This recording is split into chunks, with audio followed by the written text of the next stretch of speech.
Hello. Fighting games. Fighting games. It's time for fighting games. Fighting games. Uh-oh. It's one of those weeks. I mean, hey, Uh-oh. this year Uh only oh. only one. Only one in a like the only one dreaded comment about, "Oh no, I can't, I wonder what it's going to be about this week." So Oh, because those people all died. just skeletons They skeletons all with they all drank their poison and died. headphones on. They said, "I can't do it another week. I can't. I literally can't. Here I go." Just like Socrates did. I mean, I wish again in an alternate reality somewhere, like it's just this but for like racing games or something, just going in hard every time there's a is there a big racing game championship? Talk about Huh? I mean, I Rocket League is pretty fun. racing game. Yeah, That's just soccer. It's you in a car. Yeah. If you wait, Wooly, if you in a car is your definition of racing games, then genres have just all died.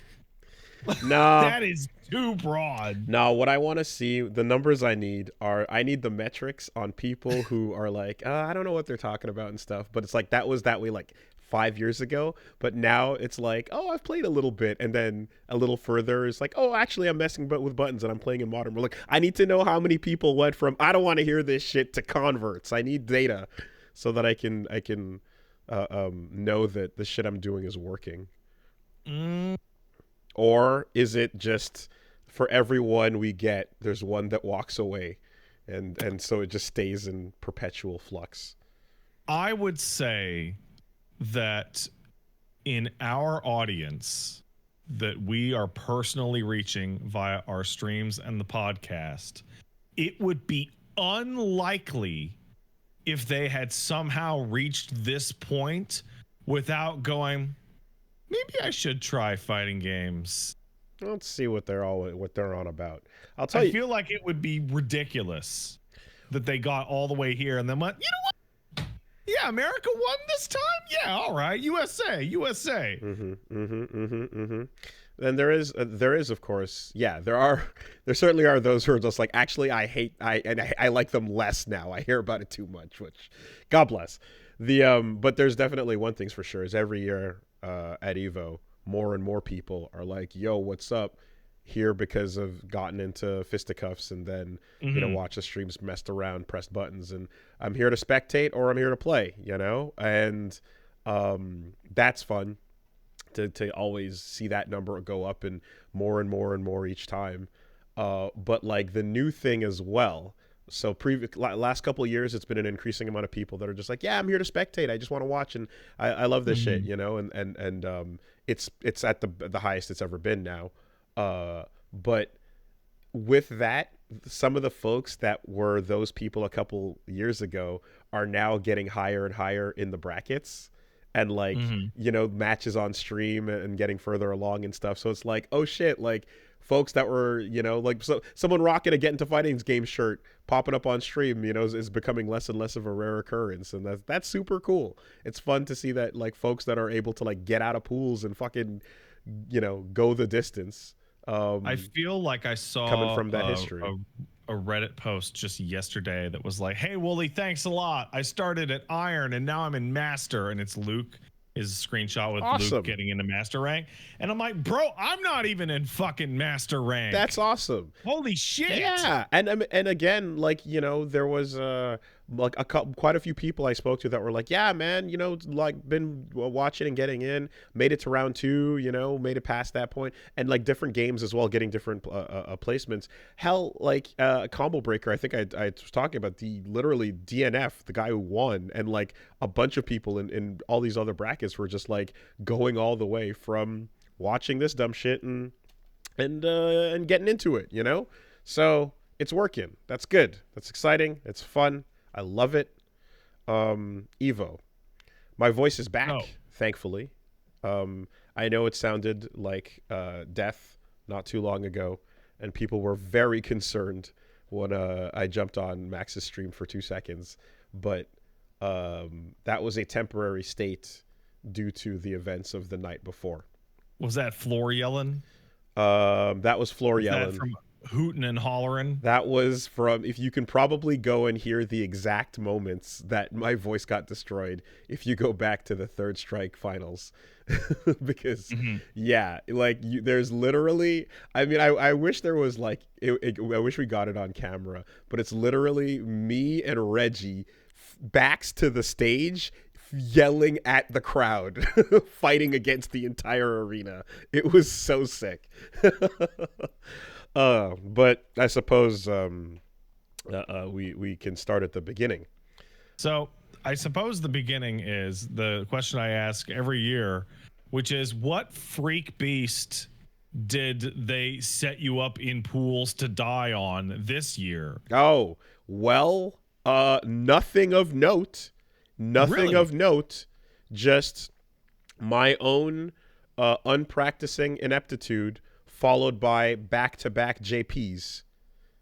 A JP on either side just used their stick to shove me under the water and drown my ass. And that was that, you know? You know, JP is like such a fun archetype because like he's not the best character in the game. I mean, like Cammy won this time and it was Blanca last, you know, whatever, right? But I'm like, fuck him though. Fuck him and fuck JP players. No, fuck him. it was funny because we were like having a whole discussion about it, because it's like a lot of people that were being carried by JP switched off when the nerfs came, but fundamentally a lot of those nerfs were things that were like again that ridiculous counter getting not destroyed, but just it's not the same level of advantage. You know, the inability for him to make meter as easily as he could before, and then buttons getting like more hittable essentially. Yeah, but I didn't sign up. I didn't sit down to play Street Fighter today so I could play Blaze Blue Calamity Trigger. There you go. But the fundamental way the character still works when he gets in the car and hits the gas is he's gonna sit there and he's gonna fucking toss shit at you, and that doesn't change. So that's still just as annoying as ever to deal with. And yeah, I just got hit with it one right into the other, and I was like, oh, it's fucking JP weekend. All right, man, this is a bad matchup for my brain. Oh, thank God. Oh, hopefully the next. Oh, it's the same fucking matchup. Oh, great. Oh, awesome. I mean, all I could do is laugh. Like literally when I saw him pop up the second time, I'm just like, yeah, okay, like sure, man, you know. But all things considered, yeah, that was me just getting sticked into the dirt. Reggie, Chipotle champ, of course, got his Chipotle card and made it pretty far into round 2 of the. So out of his pools, you move into round 2 is the second part of the bracket. Won 3 matches in that, and then lost. Really just, again, plays really tight and awesome. And, you know, the thing with Evo, of course, is just like you're hitting people at every degree of preparation and every degree of possible skill. You're going to find someone along your line somewhere in there. And there's always just like, how comfortable are you in high pressure environments, you know, and different settings. Like pools are kind of like a quiet thing. Everyone's not a quiet, but everyone's around doing their thing. Sometimes friends are around and stuff. But like when you go to like day 2, is when you're going to have the much bigger crowds, because it's like anytime any notable American or Japanese player is around and they have a giant crowd around them, that might be the person you're up against next, or that might be happening in your pool. You have to get way more ready for like playing in that sort of, you know, pop-off tournament setting and have the ability to just zone out what's happening around you. And if you're... What is your personal fortitude dealing with the situation of crowd, name, influence, everything, and the reality that someone is pissing their pants in one of the spectator chairs behind you? Floating in. That shit's disgusting, dude. That shit's disgusting. Street Fighter's making it. It's getting big, dude. It's getting big like card games. Fucking gross.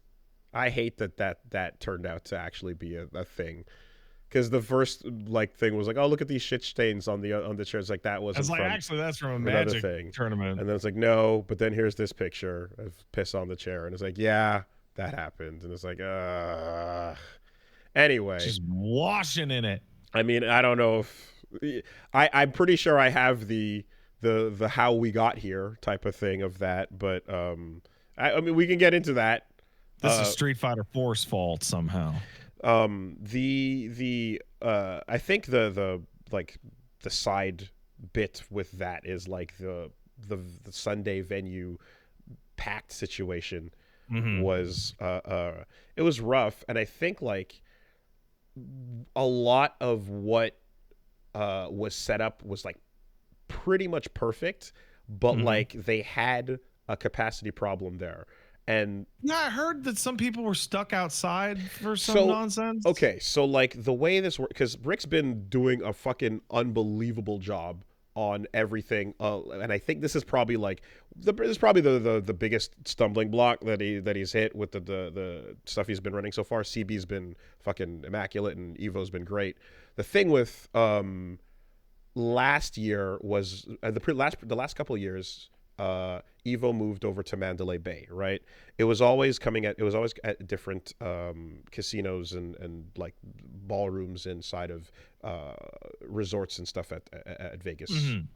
So from when I first started going, you know, there was like Caesar's Palace. They took out the top room there. It was big. They moved over to, you know, they were at the Wynn at one point, etc. And then I think they had like a multi-year contract or so for a while to be at Mandalay Bay, which has a pretty big event space. And then separate from that, there's the Mandalay Bay, like UFC arena, the thing I always talk about, where it's like a giant thing in the round, right? So I think basically what happens is that they hit capacity on the actual space where the tournament is happening, where the vendors and the setups are, where people are playing for Friday and Saturday, and then the Sunday booth, the Sunday event arena can take way more people than the actual event space can. So the tickets were sold separately, and they kind of like were always like they didn't fill out that space because whatever they were hitting at capacity here would be more or less what you'd expect to get on Sunday. Right. So it's kind of like, it sucks to be able to not have be able, like, you could do more here you're walled off, and you've already, like, the last couple of years where they, you know, we're talking about like 12,000 or 14, like there's numbers going up with stuff every year. If you hit capacity in your venue and you know that the popularity is going to increase and more people are going to come to not just participate but spectate next year, you have to find a way to open that space up, right? So yeah, they have to add more space, get a bigger space, or limit capacity. Exactly. So as far as the spectating on Sunday goes, yeah, the main space that they had could hold more. But it was also something where it was a separate ticket. Not everybody, you know, was like able to get that ticket. In some cases, if they waited too long and stuff like that. But the other part being hitting that capacity was like, yeah, that's not great, right? So what they basically did was they moved to the one bigger place that you can, which is, as far as I understand, the largest convention center in America, the Las Vegas Convention Center. It's the only step up for the capacity to go, right, and it's a fucking it's a Goliath of a venue, because I mean, for our scale, think of like our Palais de Congrès, you know, which is our Montreal Convention Center, and then imagine, and just imagine like the tripling that over and on it, like on its length in multiple times, and then what they more or less did was they had the first third as the area where all the booths were set up, where you could walk around. It's the fighting game con is happening in the first third. Yeah, you know, like all the things to go play, bring your own setups, etc. All the arcades are over there, and you can just shop, play, have fun. The second third was where the brackets were running, and they just had like all the scheduled events that were, you know, from all the pools that had to go through were just in that second space. And then on the edges of that space were the main stages for each game, you know, whenever they had like a stream running, or whenever there was like a big top 24 match or something that was on those. And then the third space was the finals arena that was not open on Friday, that opened up Saturday and Sunday for the big crazy Evo stage where all the finals would happen. So with that setup, it allowed each of these spaces to have enough people to move through, and do what they need to do. Bathrooms on all sides and everything all set up. The arena that they more or less built, my understanding is that it had a capacity of about 10K, and then there was 10K or so like players, and then there was another 10K or so spectators. Right. That's a lot, man. So the idea was that there's going to be a capacity for the stage, and then all the setups where the pools are going to be and all the screens in there become a stream watching space where you can watch the event from, in the round over there. And then that's also where like Max had his live watch thing, where because he was up in the Max Tower, right, looking down, like Tachibana. Wiping the screens off for 9 seconds. But then they came down on finals day, and they were having it there. So you could go watch the Max stream, for example, of him watching it, or any of the others were streaming it. So essentially, you would be able to go into the arena or come out to the back area. There was room for everyone if you were in those two areas. And then what's cool about that is the first area where all the booths are, they usually have to tear that down on the last day, but in this case they didn't have to. The booth stayed up the entire time. People were able to go play the arcades, go check out games, do whatever they wanted to do, and stay at the booths if they wanted to during finals day, which is awesome. So I guess the idea there was going to be, all right, people would go in and come out of the finals arena, and then go back and like kind of go watch it at the second stage area or so. But like if you went in previous years, what would happen a lot of the times, like because it was like the UFC kind of baseball stadium setup, you just go into there and people would stay there the whole day, and then there'd be like stadium accommodations, and go around to like little stadium booth things, and then stadium bathroom seating and stuff, and you'd be in all your sections. So it was more or less ready for like that type of setup and that type of crowd. I feel like in this case, people going in that are planning to stay there the whole day, like you're not going to be able to it's not going to be comfortable because you're in there, and if you're holding that seat for like throughout every game the entire time, like leaving means you're going to go back into this line, which is nuts because it's at the capacity point. And I know that at one point I saw like Rick himself like literally walking the line of infinite people explaining what was going on the whole way through, which is like, I'm like, like he's the type of dude that would do that. I can absolutely see that, and it was incredible. Like a weekend where everyone is trying to fit themselves into a baseball stadium to watch a 16-hour baseball game 3 days in a row. How warm is the venue? It was cold. It was very conditioned. It was Las Vegas, frosty. Man. Las Vegas, it knows it's in a desert. They know that the location is an affront to God. No, they blasted that shit. It was, like you probably, when I go to Vegas, I'm like, t-shirts and shorts the whole time. But like for the venue, I'm like, maybe a little light jacket just in case I get kind of cold. So that's the thing. If you're going into finals day on Sunday and you want to hold that seat for the entire day for watching all fighting game top sixes, in the Mandalay Bay Arena, you could kind of do that. Here, not as much. And essentially, it's like if you could walk out to the second area and like, get that viewing experience, but if you didn't want to leave, it was going to be rough for food, for bathrooms, for all that shit. I have a question. You said something that activated something in my brain. I may or may not have an answer.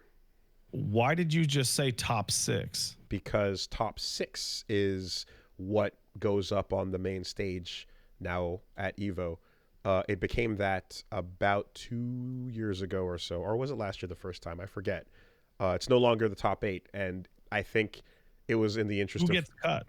The 7th place matches. So like losers or winners bracket. Well, so in any when you have a top 8 like bracket, usually you end up having 1, 2, 3, 4, and then 2 people tied for 5th, and then 2 people tied for 7th. Yeah. So the people tied for 7th end up being not on the main stage. And like that sucks because it's like, top 8 has been the significant thing for the longest while now, but I think it was just straight up in the interest of time. right? And I think it was just a decision that was made to be like, hey, we're trying to get people in here and then out of here at a decent hour, to not have Evo run until like 4 a.m. or whatever, to not have these crowd problems exacerbate and become worse, and to not have the event have to start at 6 a.m. either. It was nice that they have eliminated things like 8 a.m. pools. Now you don't have to worry about that shit and stuff. But I think the part of going to top 6 is just to make the time part of it work. I prefer. I see folks saying that it's for ads. Do you believe that has merit? That ad time is definitely part of that too. But people, they're sponsors and stuff. But there always have been. I think that top 8 is just, you know, it's the traditional thing we're all used to, and I think that's always what it's been, and it feels worth it. You know, when you fight to get on the stage for that in the bracket. But all the top, every year where that's been a case or whatever, it's always just been like, okay, it's gonna start crazy early, it's gonna run stupid late, everyone's gonna be fucking dead, it's gonna feel bad, and if you are trying to get into the arena and hold your seat the entire time, so be it, you know. But I know not everyone was happy with that. I certainly wasn't, but like at this point it's just a lock, and they're running top 6. That's what it's been for. This wasn't the first year. And that's just Evo, like, because I know Yeah. you've never heard top 8 at other places. Yeah, it's just Evo. That's probably why that deleted from my brain, if that was in fact last year already. I mean, I assure you, like, it's not just the advertising element of that. Like, from talking to people I know and stuff, but like it's time, it's all the issues with capacity, it's all these things, right? Like you get in and a get out, and you can have a lot. There's more flexibility with less time or whatever. I have a better idea Mm-hmm. for time. Okay. I think that you could have top 8 for all the games and have later pools and have everything fit nice. If we just had the first, like, you know, up to the semifinals or quarterfinals of Mortal Kombat, and then just have Sonic Fox come out and just hand him the trophy. I agree. And then just cut the whole fucking thing. Hand them the trophy. I agree with that 100%. Yes. In fact, just give them the trophy. Right? Just be like, here you go again. I mean, you know what? Just keep it at home, and we'll just send you a sticker to put on it every year. Pat, you actually went further than me, because I was waiting in the cut after you were done to say we could just cut Mortal Kombat. But okay. You know, but you know, hey, you got there with it, right? Absolutely. Well, I'm sitting there and I'm scrolling on Twitter, and it's like Sonic Fox won Mortal Kombat again. I'm like, oh yeah, okay. Of course it did. Yeah. It entered in and left because it's such a non-factor. And it's like, and it's also one of those. Do they even pop off, or are they just like, yes, thank you? Well, it's like no matter how, it's like, it doesn't matter how the game is playing, how anyone's feeling about it, whatever's happening. It's like, yeah, it's just this is what's going down regardless. Now you know, of course, this is assuming, of course, that the right version of the game is running too as well, because I heard about that. That's a mess, dude. There was a match that had to be replayed because it was on the wrong version in top 6. And the fucking winner inverted sucks. As a result. Garbage sucks. So yeah, man, Mortal Kombat. Like, but you know, and it's. I talked about how the signups were at CB were like really rough and wild, because again, it was like, Tekken 1800, Street Fighter 1600, MK1 250, right? That's wild for a brand new game, but it's also not wild for the game that is, hey everybody, check out the fatalities. All right, are you gone? Are they gone? Okay, cool, later. You know, like, so yeah, there's just the fact that there's no staying power to that, man. It's a bummer, because it's like the whole thing I'm trying to do, which is like, let's get people to stick around and play these games. It's like, that's not the game that gets people to stick around. It just, they come and then it like shoos them away really quickly. But yeah, we could probably get more time back if you just straight up fucking Lord of the Flies, one of those games, you know. Yeah, but hey, I would say that like up front, that's the shit that like didn't go smoothly, and I will say that everything else was fucking awesome. I had a great time. It was very cool, and the Evo is one of those things where it's just like, okay, I've learned my lesson at this point. I'm going to loosely like plan like vague things for each day. Yeah. But at any given moment, those are going to get tossed and turned upside down. I mean, so fuck it. It's a location and a crowd and a vibe that is contingent on, oh, I've made plans for the whole day, and then, oh, wow, I haven't seen you in a year. Exactly. Hey, we're going over here, and then your whole day is gone. Yeah, because you're in a pit crab fighting or something. And you want to obviously go for drinks and chill and do stuff and whatever you can, but you're like there's only so much you can do. So I was we were able to see and hang out with Susie for a bit on the first day there. That was a lot of fun catching up over there. I think like the Friday was just no, actually no, it was Thursday.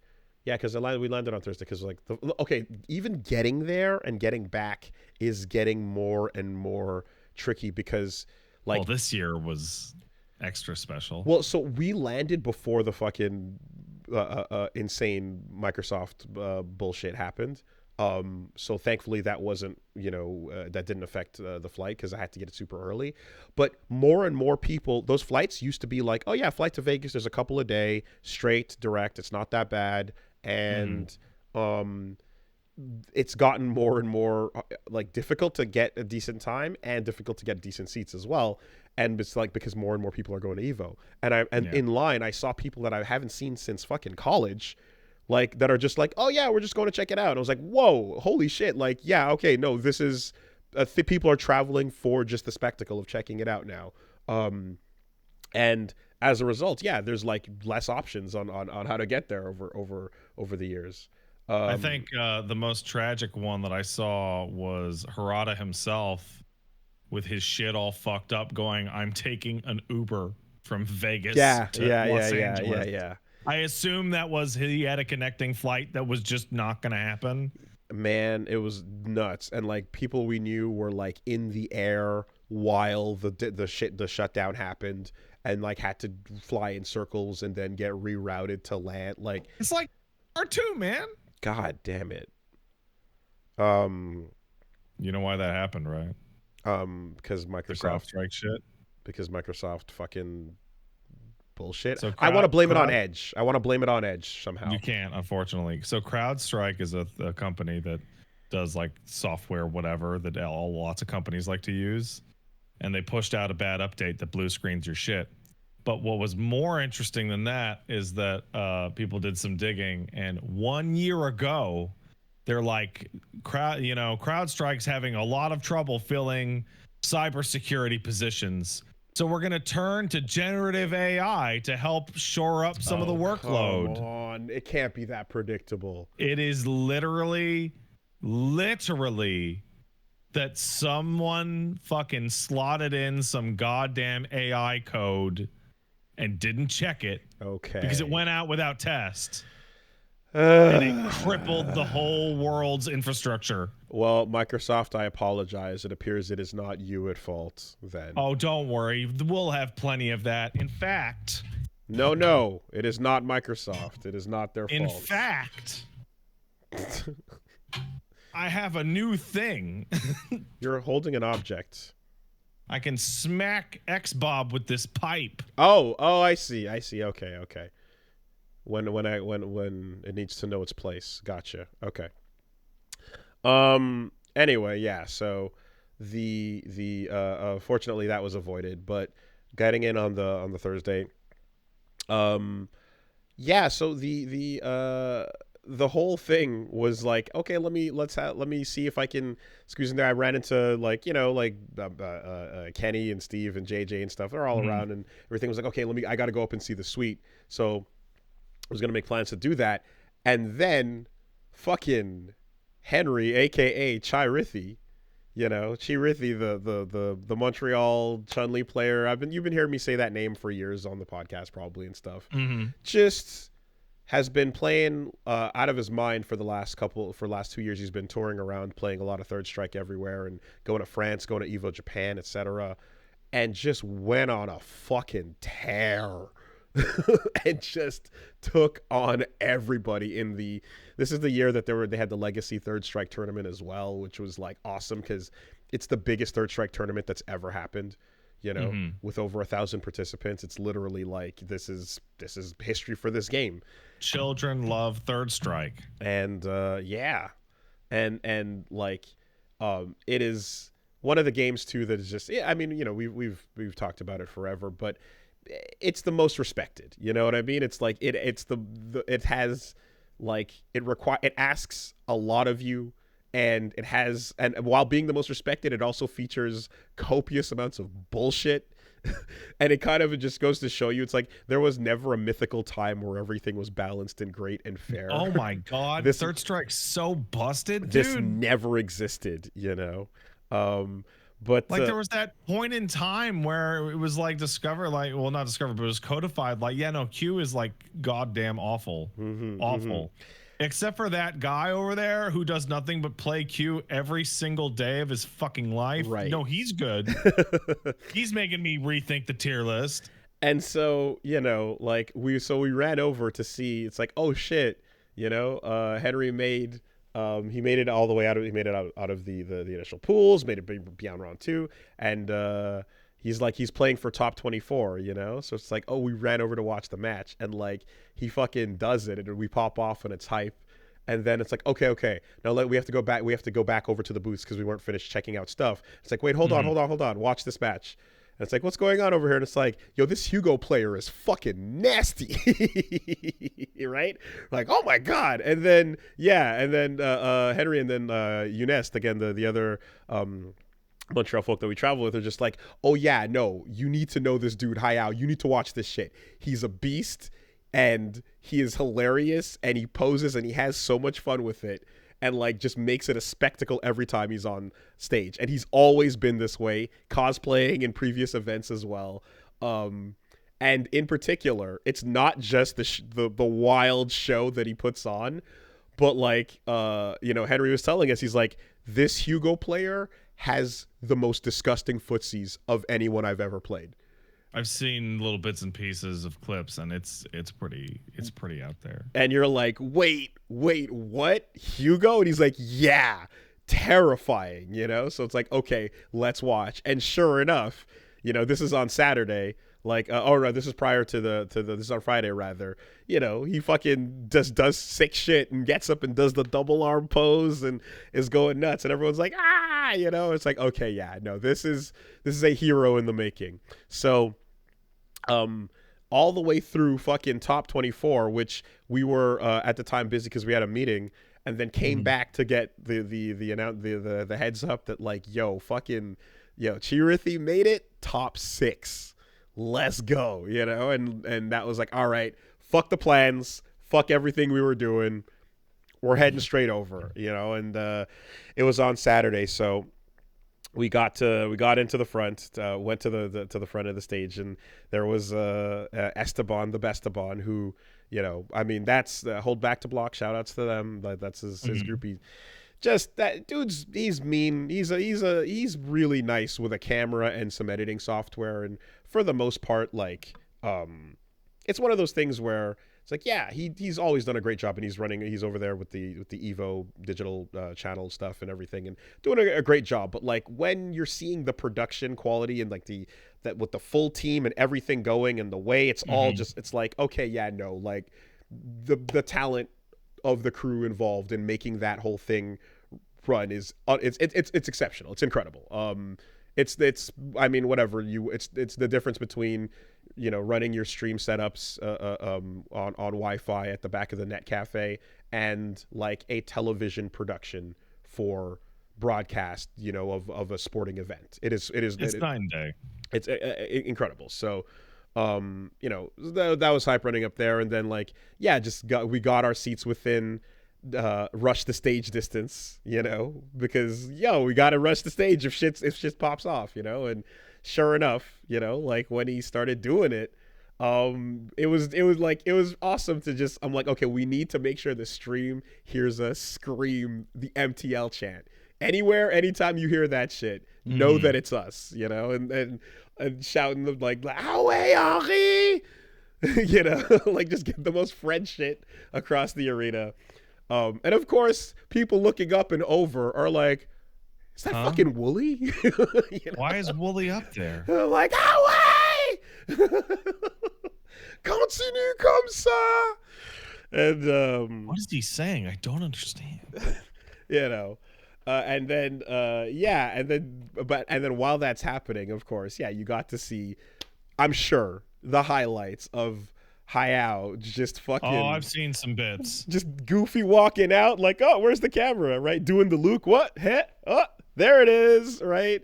Amazing stuff. Like just all the playing to the camera, to the crowd, to the stage, just winning everybody over. You know, amazing. Taking selfies with each match too, as well. Absolute legend status with that. And then of course it's not just the poses and the splits with getting cheeked up sitting on the ground either, or anything of that. It's the fact that the level of play is so disgusting, which, yeah, they're calling it Evo Moment 38. You know, the fucking Hugo air parry off the EX Tatsu to land and then get the knockdown, does a standing roundhouse, which then wake up, Ken does a super, goes flying underneath him to the other side of the stage. That was the bit that I saw. And EX I'm like, Lariat. I'm looking at what's probably the best Hugo ever. Insanity. Absolute insanity. And like I got up and ran forward, and then everyone just rushed the stage to be like, yeah! And I was right there behind in the group, and just like, it was nuts. No one could believe what they just saw, you know. And you're like, this game and everything it asks of you to have that level of control, and yeah, it just absolute beast. So what a play. It was sick. Not to mention as well the previous cross up Tatsu parry to 720 as well that he did. And you know, like, I think it's awesome to see that, and you're seeing a Hugo crushing it in the bracket. You're seeing MOV picking Elena with healing, and you know, and MOV is like, he can just play any character. He can do whatever he wants. He's the fucking god of that game. You know what I mean? He can just do whatever. But he's like, yeah, he's gonna pick that. He's gonna press buttons. He's gonna hang out. He's gonna chill, and like, you're gonna see that in your top 8 or your top 6. You know. It was sick. It was a lot of fun. And then, yes, I mean, Henry just doing it, right? Getting in there. And like, I feel as well, so when he like going all the way up to final game against Issei, and then losing, and then he was in the winner's bracket, then coming back around, he has to fight Issei again, and then same thing, 3-2 down to the last touch. You know, it's like, he could. It was within coin flip fucking distance of that, just one touch, one exchange. You know, and the thing is too is as well, it's like he's in his time traveling and stuff, like, he's fought against all the legends and stuff at this point, and has had the experience and chance, and like, him and MOV have gone back and forth, and he's like, yeah, that's a mirror match basically, because you'd pick Chun-Li, and then he's like, and it's extremely doable, like, he's done it. So that could have been an all the way situation, you know, but it went the way it went. He got 3rd place at the biggest Third Strike tournament ever. 3rd place in the world at Third Strike's nothing to sneeze at. Couldn't be prouder, you know. And yeah, just the amount of hard work and fucking time put into that. Like, watching the level of dedication, you know, to like, okay, this is what it takes to get this good and to play this well under these circumstances and stuff. And the process of getting good at fighting games and like getting that good is really just, and at all things really, it's getting rid of surprises one by one. It's the process of eliminating all surprises from the equation, right? First, there's the game. You want to get rid of all surprises by making sure you know what can happen in the game, what the characters can do, what they can do to you, to each other, and all the things that occur, right? Then you're like, great, I know the game. Now, like, what about the environment, right? Getting used to the environment, the types of setups you play on, all that stuff factors in as well. There's a lot of times where you might be like amazing online at home with your beats and Discord open and you're an online god, but if you've never been IRL, you've never felt that, you've never had people next to you, you've never had the noise, the sound, etc., and it fucks you up, right? It's a lot. That makes a huge difference. And in some cases, it's as simple as like every Japanese tournament runs on the arcade cabinet. They have the machine for Third Strike just running right there. Here they had the kind of like arcade hardware on the CRT screen with a super gun setup, you know. So even that of like plugging in your own stick is a little bit of a different experience compared to what all the Japanese players are used to. You know, a lot of you see like Hayao sitting on the floor because what they play at is the cabinet, which is the seated, you know, kind of like Astro City cab you're used to seeing in like Japanese arcades. But like if you're not going to play on one of those, if you're playing at home, people are sitting on the floor at home, you know. So that's the second most comfortable thing for a lot of players. So that's kind of what you're seeing there with the whole stick plugged in stuff.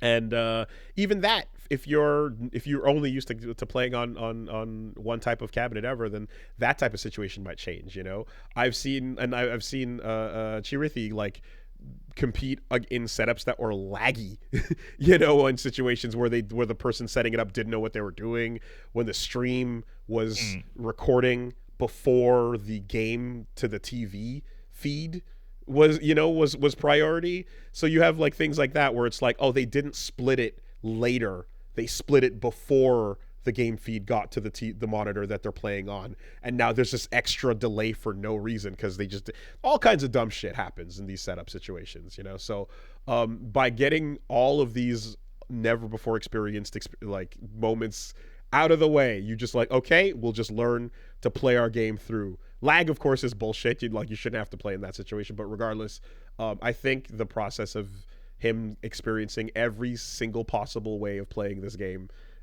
also made a huge difference there, and just like, yeah, led to that result. So incredibly exciting. And yes, as the moment like Hayao won that match against Frankie BFG, it was like, okay, now he's got to come out and fight Chirithi, and Chirithi's going to be the bad guy for beating him, you know? So I'm like, all right, this whole arena is about to turn.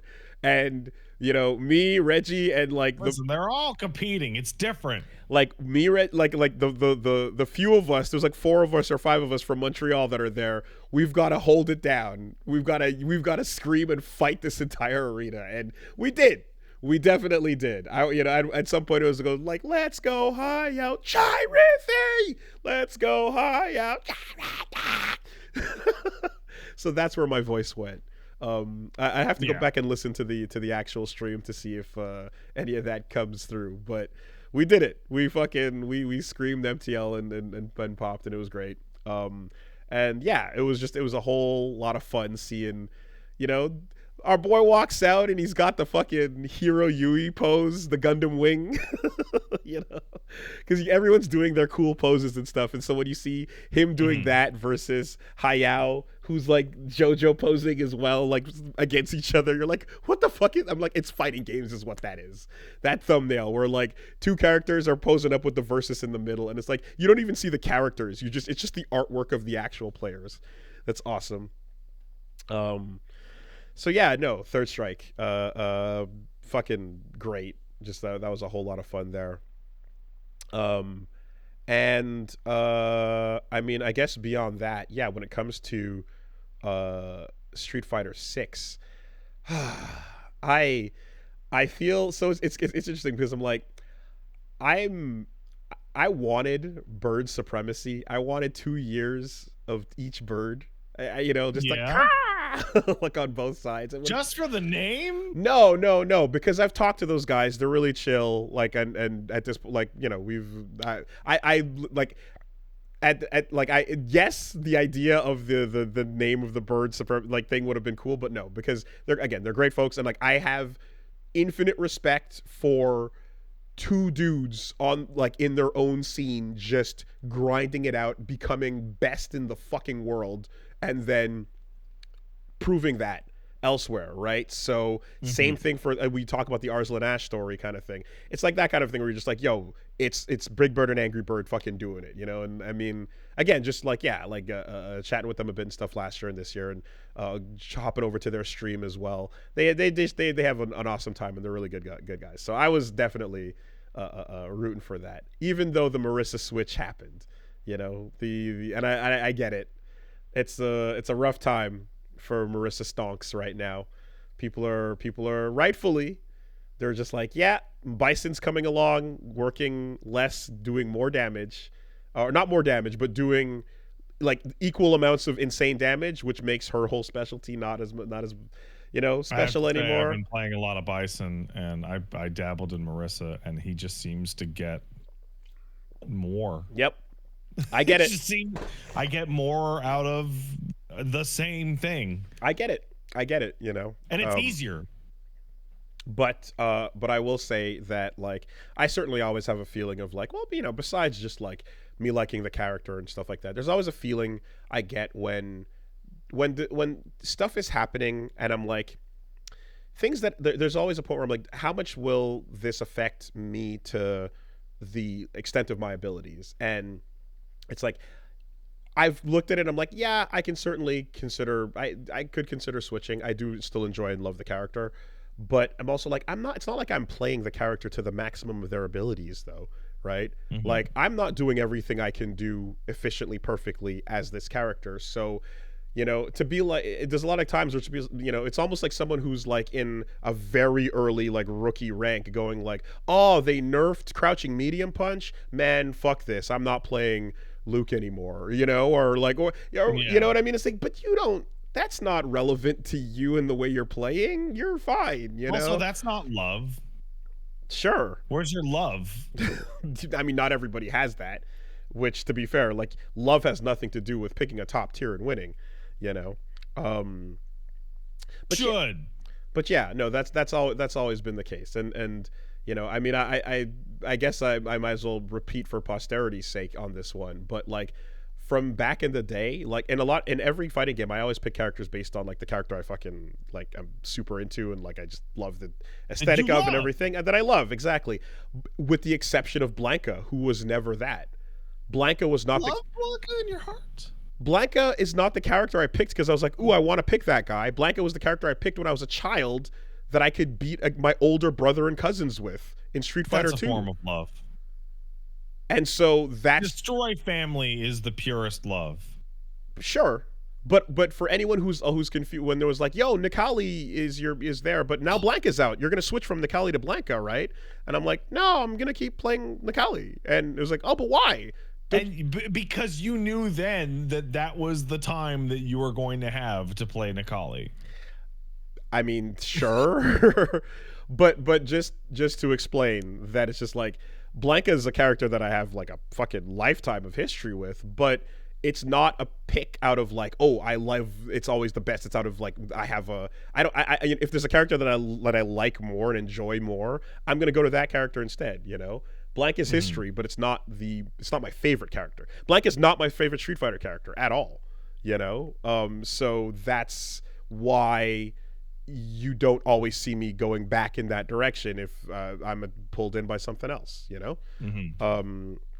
Yeah, so in any case, I feel as if who is my favorite character? Makoto, she's awesome. Yeah, she's Makoto, the fucking best. Makoto's the coolest Street Fighter character. Like, done. So yeah, that's the case. What was I talking about? Oh yeah, so Street Fighter 6. Like, but so Punk though, finally getting US on the board there, like after a history of no United States winners in the main Street Fighter game.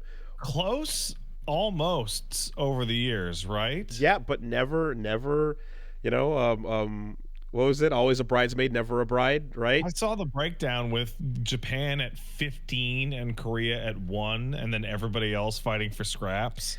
Like, Lord. So you got that, and then you've got the part where, like, just Punk on his own has always just, like, he's chasing those ghosts, you know? Like, of those moments, especially, like, the bracket reset into lot. Like, it's Punk's had it rough, man. You know, so finally getting the monkey off his back and getting the dub, you know, earned it. And it was, but the thing is, it was one fucking touch away in that moment against Big Bird. And, you know, like I'm sure the thing is too, is like those three play each other all the time. They're really good friends. They fucking lab it out and go. So I'm like, there's always a thing where like you see how the characters are playing, you see how the person is playing throughout the weekend, and you know you can make a call there. And in a lot of cases, there's times where like Punk starts to lose it, and then there's times where he's hot and he's just unstoppable. Mm-hmm. Yeah. But like there's an X factor is like between friends that have played forever. They know things and they've done things that you've not seen, and they know stuff about each other's habits that you don't know. So there's always just a wild X factor there, you know, and that applies across the board. Like when two people are meeting in the bracket that know each other so well, you're not gonna get the results you necessarily expect from people that are just playing their characters as tightly as they can, you know.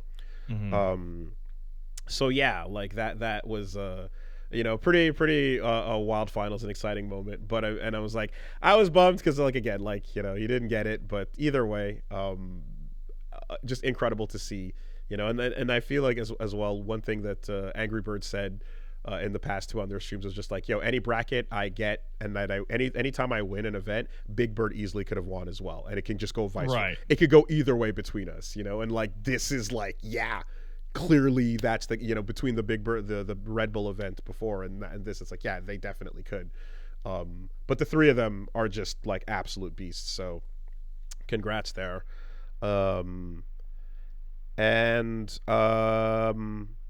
Yeah, I think as well, something that was really dope, the intros to each of these games is always Red Rapper, aka Zaid Tabani, you know, was in charge of like the music for the whatever they play. And so they did a really awesome job previous years with the Sounds of Evo. There's like a soundtrack to the entire tournament that's awesome. And this time around for Third Strike as the legacy game, they actually got Infinite, the rapper from Third Strike, to do a track. That track is incredible. It's so dope, right? That was super cool. So they got that going. Let's get it on now, you know? And coming back after all this time, it was really hyped to see that, like, the sound of Third Strike is here for these the to announce the grand finals event, or the top six. And with the Street Fighter 6, it was Red Rapper himself, you know, just doing it with the No More Corners, which it was hype. It worked in all the stuff you expect to hear. It worked in the yeah, you know, and even a sly little you know, sometimes you gotta pop out and show niggas, like even like a little bit of a you know, like a little bit of that not like us in there for a second. So it was awesome with the music, and yeah, something I've been sleeping on because I've been there, so you don't necessarily get to hear things as clearly. Like, you don't get to hear what's on the stream the whole time. You get to hear it in the arena for the moment the thing gets announced. But I didn't know the extent that there was that full soundtrack for each year. So going back to listen to that is a must. So we got to get some hands on some games, but I guess like the one other thing was every year I try to make it over to the best fucking sandwich place, Earl of Sandwich. So good. So it's just simple. It's just a simple sandwich, but they just, you know, the bread is perfect. Everything's perfect. I fucking love it. So went over there and just, I mean, it's not much to this really, but you have these moments where like, I'm like, yo, Canada and America, you know, we're friends, and you know, I can slip by sometimes, and people be like, oh, they don't know you're Canadian until you go like, hey, I'm actually Canadian, and they go, oh shit, you know, we can. And sometimes not. And sometimes not. And there's sometimes. The wife says we have incredibly thick accents, and I'm like, sure, I don't see it. But there's point is there's times where like I'm just walking through and I'm like, oh yeah, I could be anywhere in Canada right now, or anywhere in Montreal. And there's other times where I'm like, I am in fucking America, and it boy does that hit you. And I got hit. Me and Reggie were walking into Planet Hollywood, and as we're going up the escalator, we just heard these chants of a group of people going, winner, winner, winner, win. And I'm sure he's hearing this and freaking out right now because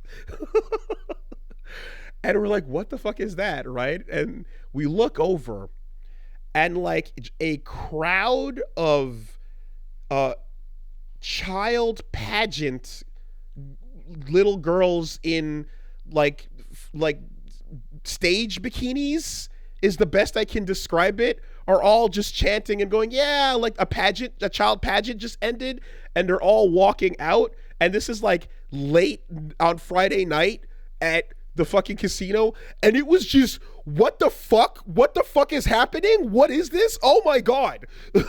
It was just like, and then like, what, like, why Vegas, why Friday? And then of course you're like, and I'm sure and the parents are around, you're just like, why are you doing this? Why all concentrated in this one place? In this, it was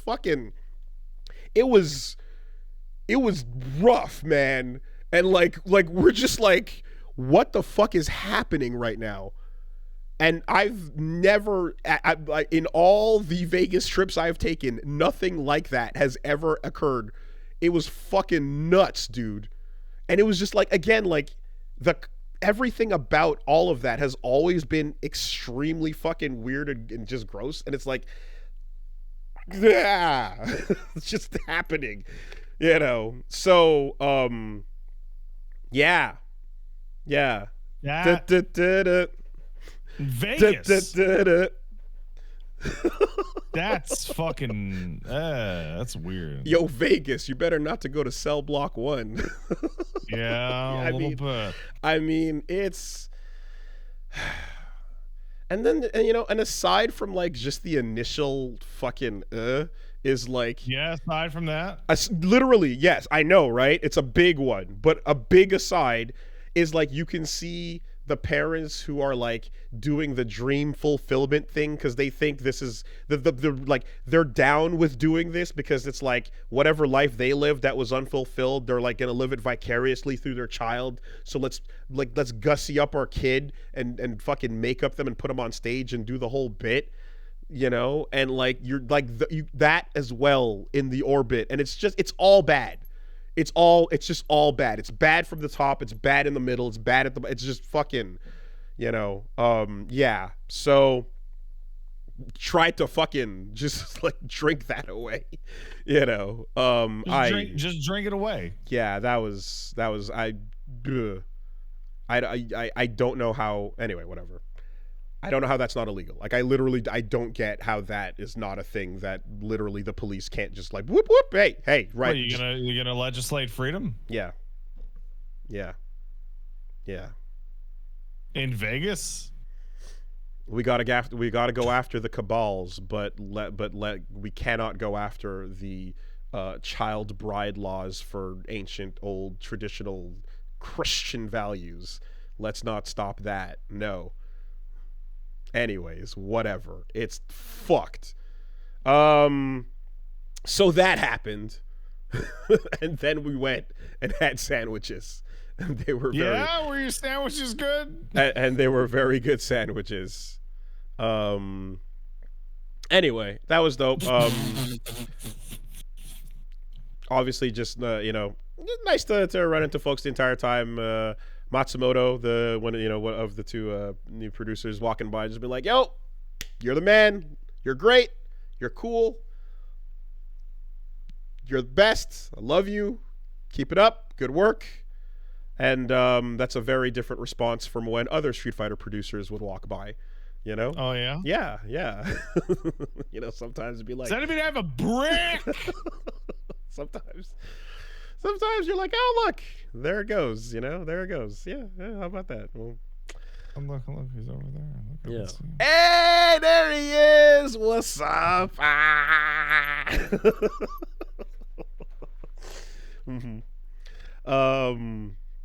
Anyway, good stuff. I got some time to go in and get some hands on some of the games that were being shown off. So first got some more time in on the 2XKO early builds. This was the one with Brawn in it, and I saw that trailer. That's a very good rendition of Braum. okay, so I don't know much about the character, obviously, but Did you see that trailer? yeah, You're good. yeah, That's what he's got going on. feels like you got the, you know, the, like, I mean, I'm seeing Reinhardt like shield walking going on, seeing the little mascot things getting thrown out and buffing the shield, and then disgusting defensive armor breaking stuff with that in a fighting game context. It was incredible. See, the way this game works as well allows for, yeah, just immediately disgusting possibilities, because you can pull the shield out, buff it so that it can have armor, and kind of just walk forward and block whatever's happening. And while that's going on, your second character can jump in and then do some kind of mix up. And they're essentially, again, like Reinhardt covered, you know? I'm going to use that as my point of reference because I don't have the correct one for That's it. fine, man. You're good. Yeah, just for anyone. I don't worry about it. Whoever came first, I don't know. But, and that is really, like, in a fighting game context, nuts to you know, that is a really disgusting advantage to have. And so watching how he plays in particular with Ilaoi is awesome, because they have really great synergy as the two big bodies together. He can shield while she puts the tentacles down, and then just like abuse you left and right with the mixes or the grabs, all that stuff. So yeah, we got I got some footage of us messing around with that as well. And in addition to that, they added a new fuse to the game. So the fuses are essentially like the grooves in a way. And you know, that was the stuff where it was like, what kind of like special extra mechanic do you want? Do you want double tag so that you can switch left and right, handshake tag? Do you want double assists? I feel like we talked about this before. It just didn't have a unique name to it yet. Yeah, so they were called fuses at the time, but I was just, you're not going to remember that until you're actually playing it. So I'm not, you know, I wasn't going to use the lingo per se, but yeah, it's like a groove, you know, and in some cases it's your comeback mechanic as well, depending on which one you pick, you know. So at the time, the default one you were picking was just, hey, when one character dies and you're getting low in life, you get stronger, you get a buff of damage and defense, and then you get the ability to dash cancel out of one thing at any time on offense, but you can only do it once. You know, so that's really good because you can use that to get out of all kinds of trouble situations. So now they added a new one, which is actually like the auto combo one, essentially.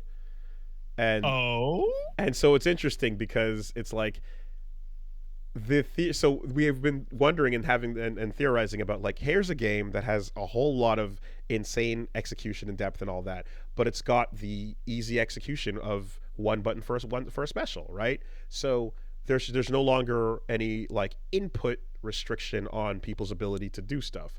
But anytime a game is still sufficiently fast enough, and like, you know, when there's combos and there's all kinds of things and people are playing it at like a high level, especially, you're gonna have to still deal with a lot, you know? So it's like just having a one button special move, a modern mode essentially, in a Marvel style game context is not enough for people, you know? It's like that makes it easier to one degree, but the other half is the combos themselves and, you know, accessing the fun. So they so one of the things you can pick is essentially each route of light, medium, or heavy will do like a combo with the character, like almost like Dragon Ball does, you know. And they have different like types of combos they do, and you can go from one into the other. But of course, you're sacrificing one of those other really incredible offensive abilities. So true, but reliability has value. Modern mode players has taught me that. Yeah, sure.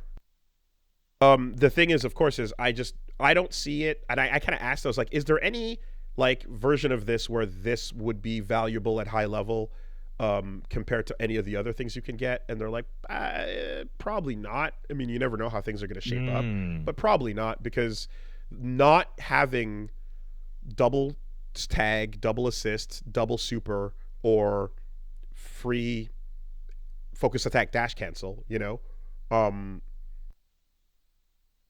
excuse me, is really bad. So yeah, auto combos is nice, but yeah, at sacrifice of your ability to like actually open up the opponent, I don't know, you know. But it's there for folks. So you're gonna basically be able to put a modern mode on the already modern mode game, and the fact that that's necessary says a lot, because it's like, yeah, motion inputs are not, that's still not enough for folks, you know. You're gonna need you have to find, again, better ways, or more direct ways to access the fun.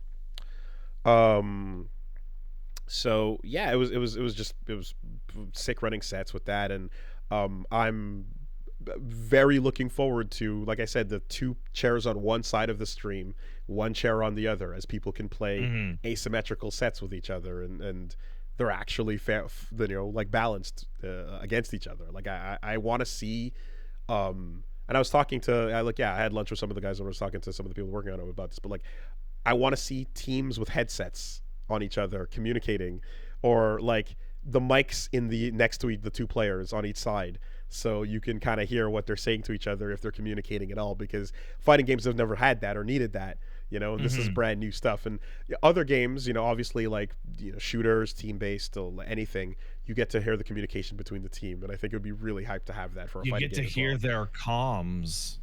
Yeah. And then you get to argue about why their comms are weird and which one of them is dosing Adderall or cocaine. Yeah, that's wild shit. There was an error. It's all of them. Shocker. There was a moment of like Adderall discussion in the FGC as well. Certainly, PEDs.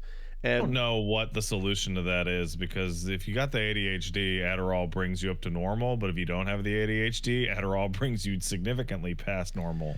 Yeah, and I mean, that's not only that. Like I would say, like, and then the coaching discussion is I'd say like equally as tricky, because it's like, okay, you know, Tekken allowed for like a designated coach who can come up between sets, you know, and like that feels like damage mitigation more than it does like a forward policy, because if you can't verify whether someone's on Discord or not when they look at their notes, if you can't verify whether they're on a WhatsApp call or not on their headphones instead of playing their music, then you either have to put phones in Faraday bags, or, you know what I mean, go check to make, like, no one's doing that, right? We are moving closer and closer to the StarCraft cubes. Yeah. The fucking Korean like RTS cubes to just seal the competitors in. So it's easy to say ban all coaching, but it's hard to actually. It is actually. It's super easy. Yes, but then like how or what lengths are you going with every setup, with every match, to ensure and enforce what people are doing with their headphones and with their phones and other things like that, you know? It's weird. And then how do we... I mean, coaching is easy to ban. You just don't let someone walk up there. Sure. Right. Actual in-person stuff. Yeah. But then but when it gets to the phone call, headphone version of events, you don't let them talk to anyone. Well, but it doesn't have to involve talking. It can just be one way with the headphones in. Listening. You seal them in a fucking cube. So yeah, exactly. Right. There are issues that are not easily solvable that get presented by this. And lest we go to the Magnus Carlsen discussion, or where your opponent shows up potentially with a fucking Morse code butt plug. Now what?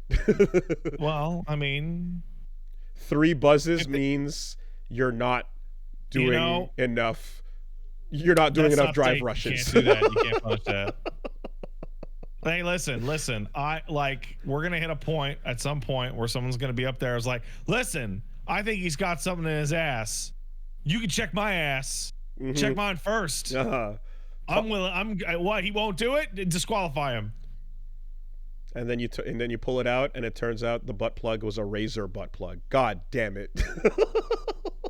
Fucking Razer again. This is not when I wanted this to malfunction.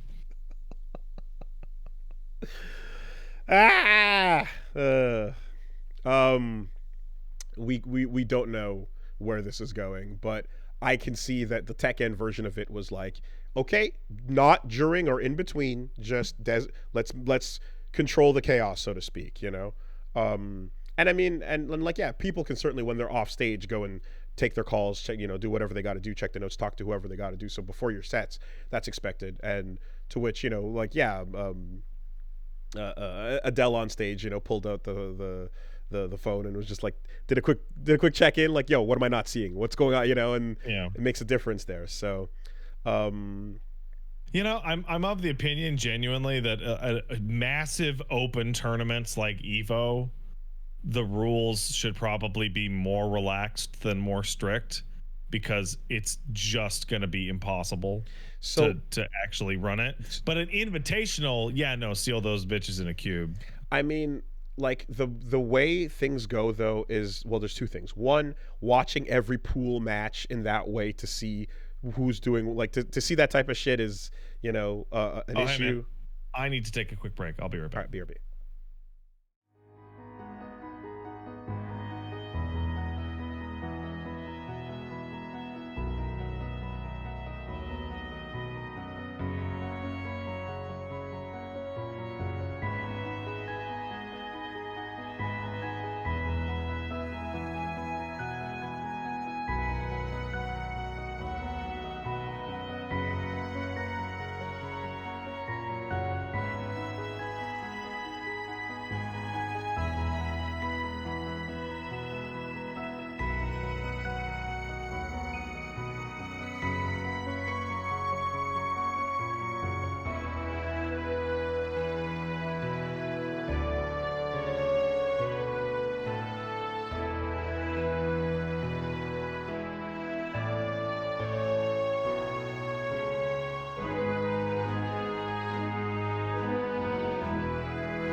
As I was saying, so there's an issue because you can't quite effectively monitor for Razer RGB butt plugs, right? That's not going to fly. Okay. Yeah. Yes. I suppose unless you see the pants start glowing blue, red, That's a pretty strong green, glow. and it's just doing the full, like, you know, the full rainbow, like your keyboard. It kind of goes like maybe, but for the most part, very hard to enforce, right? People in pool, yes, you could turn the lights out and see whose pants are glowing. In pools, if you can't possibly have every judge looking at every set to see when someone checks their phone to see what's going on, you know. And even if it was on a level of like, okay, well, it's almost like with someone else doing anything else cheating. Like, if you see someone doing that, are you gonna pause your game and potentially disrupt your match to report the other person? And they go, no, I wasn't. Look, and then you can't. You know what I mean? Like, it's a mess to then stop the match to have this accusation get proved, and then the ref has to figure out what happened and whether it was real or not. Like, as long as there's people on hand to view all the matches that have money associated with them. Well, technically, every match has money associated because you pay to enter. Right. You know what I mean. I know what you mean, but you can't do that. Like, rules have to Why apply not? Because rules can't change from lower level to high level. It's got to be consistent the whole way through the bracket. So wait, you're saying that because you can't have a judge on every single match in every pool, there can't be any judges on the top 8? No, that's not what I'm saying. What I'm saying is any rule that applies at pools also applies all the way up, and vice versa. The difference is just if something happens in pools, it might have to get reported differently versus everyone seeing it happen live in front of them on the stage. Like, when something goes wrong and someone has to lose a round, regardless of whether they are okay letting the game continue, that applies at the pools level too, because they're like, it's not up to the players to decide who the villain is or who isn't or whatever. Like, all those things are consistent from the top down, you know? And then, of course, there's the part where it's like, all right, you somehow magically find a way to, like, stop all potential outside contact, right, or whatever. Right. How do you stop someone in the crowd just going, yo, that string ain't real? You can jab Cammy before the dive kick. It's not real. Like, yeah, the further we talk crowd about is right this, there. the more my brain goes to the cube. That's what, like, you know, like, that's the thing, is like, when you actually have to sit and be the people that make the rules, these things are really hard to figure out.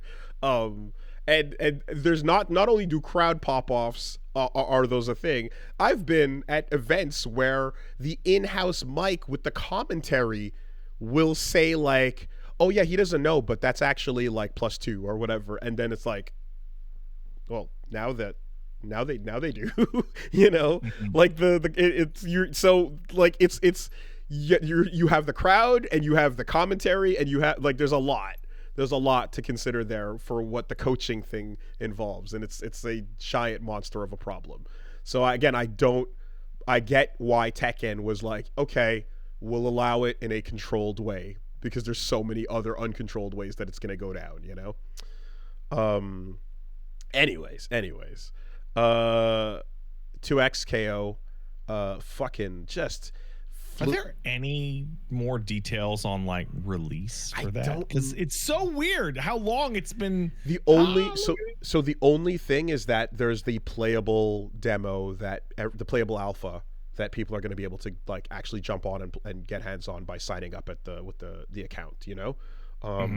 That's coming at soon, it sounds like. It's August was the playtest. Yeah, August.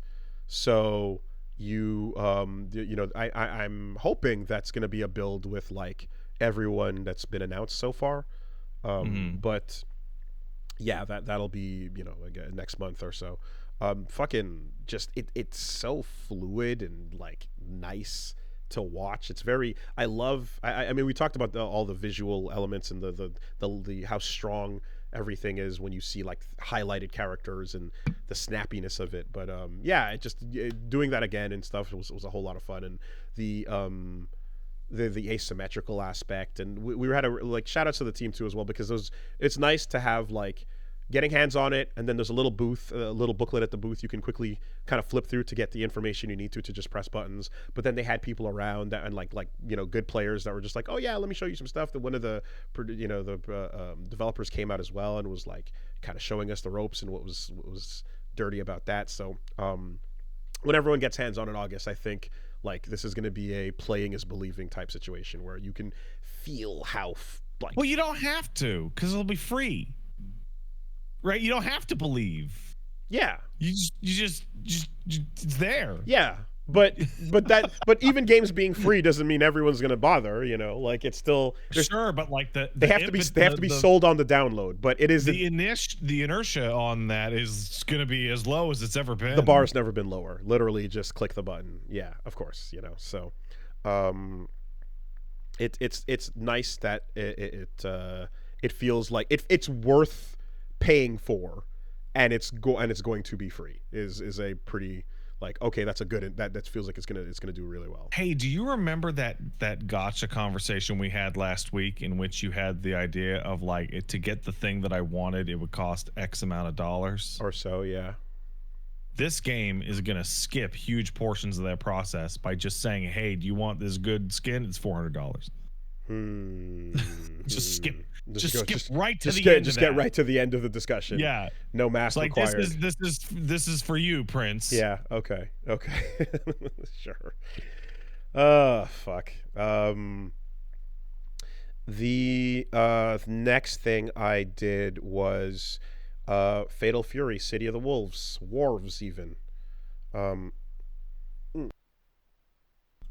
So the second game we're talking about today featuring Terry Bogard. Indeed. That's it's really pretty, man. It looks really cool. And it's nice to say that considering it was like, oh boy, KOF 14, the simple collection, right? KOF 15, it's not as bad as 14. All right. And then, in Sam's show, it's like, okay, that looks pretty cool. That's cool. That's good. Yeah. Like, the character designs are really awesome. But, like, just model and world fidelity is like, yeah, that's good. But, of course, like, you're fucking Dragon Ball FighterZ just came out. Like, we're Guilty Gear Strive is currently at, like, hey, listen, man. I eagerly await. I eagerly welcome Fatal Fury to the year 2009. Welcome. It is. So it's nice that it's like, it's not kind of golf clapping where you're like, oh, like, yeah, that's pretty good for what they usually do. It's like, no, this game looks fucking sick, man. It like the pop art filter and all that stuff is really like awesome in action. Yeah, just getting hands on it. It feels like what I thought it was, which is just, this is a 1v1 fucking fighting game, classic, pure. And what's interesting is like what the team was saying too was that yes, this is a lot of Mark of the Wolves, because you're seeing essentially the top system, which is where you set which third of your life bar you want to have extra abilities in. It's got the characters from Mark of the Wolves. It's got the the breaking system, which is kind of like you can do like a shoryuken or something, and then AB to break out of it and then continue your combo. It's got fakes, which are from the old game as well, where you can start to do a fireball and be like, and that's always incredibly powerful in any game. They added Ryu fake Hadoken to HD Remix, and it was insane. It was just batshit that you could have Ryu go Hadou, and you're like, I jumped, fuck. Just like Luke, man. Just like Luke. So yeah, this is baked into the system, which allows you to extend your combos as well, and like you could before, and all of that just is still intact. But it's obvious that the Garou Mark of the Wolves DNA is there, but they're saying that like there's going to be a real bout DNA too, and it's not just Garou Mark of the Wolves 2, but it's Fatal Fury City of the Wolves, because it's actually it's going to have elements of real bout Fatal Fury and Garou, so I'm curious to see what that means right now, because there's no line system currently, which is the like back and forth, there's no ring outs on the edge of the stage. So I can literally hear Homogeneous in my mind right now with out of bounds. Yeah, that's the so I'm like, I don't know what that's gonna mean exactly, but it feels fucking awesome to play. We had as well one of the SNK, one of they have a Koichi, who is a top Guilty Gear player in Japan, came through and was able to kind of like show us some basics, some combos, and some advanced stuff, and it was pretty cool to just kind of see what's possible, because you've got Just Defend, of course, which is like your parry equivalent. But you've got the red Just Defend, which is like a red parry kind of thing. There's advanced systems in there. There's things that are it's the most traditional and old school of all the new fighters in a way, And that's even though it's got its kind of drive impact equivalent, which is the SPG move, So I think that's going to be a really big hit for them as well. I think it's going to do well. I think a lot of people are going to enjoy it. Anyone that is kind of coming over from the old games, but anyone that likes the Street Fighter kind of experience, because for all Capcom and SF6 are in fighting games, it's also like Tekken is not Street Fighter, certainly. Guilty Gear, no, that's Tekken's an anime, its own beast, right? It's its own 3D beast. Anime fighters are anime fighters, and Guilty Gear is one of them. And like KOF is KOF, like it's got its own thing with the team. Like there's not a lot of like, here's another 1v1 like paced footsies game in a way, and so this is going to be one of those. It's going to be the closest to a Street Fighter like of all the other games that are going to be coming out, so that's fucking exciting. And while we were there, they announced Kevin fucking RIAN. So for anyone, I fucking hate Kevin so much. The goddamn just the crawling cop, and you're like, who is this loser, and why is he a character in Fatal Fury? Shut the fuck up. He's top tier. He's unstoppable. He's got cancels between his buttons that nobody else can do, and they're touch of death inducing. Eat shit. If you can land that heavy, I just think he looks lame as fuck. Like that's always been like the start and end of it for me. Yeah, and so the thing with it too, like you can land any of his fucking heavy buttons and then break and then do it again.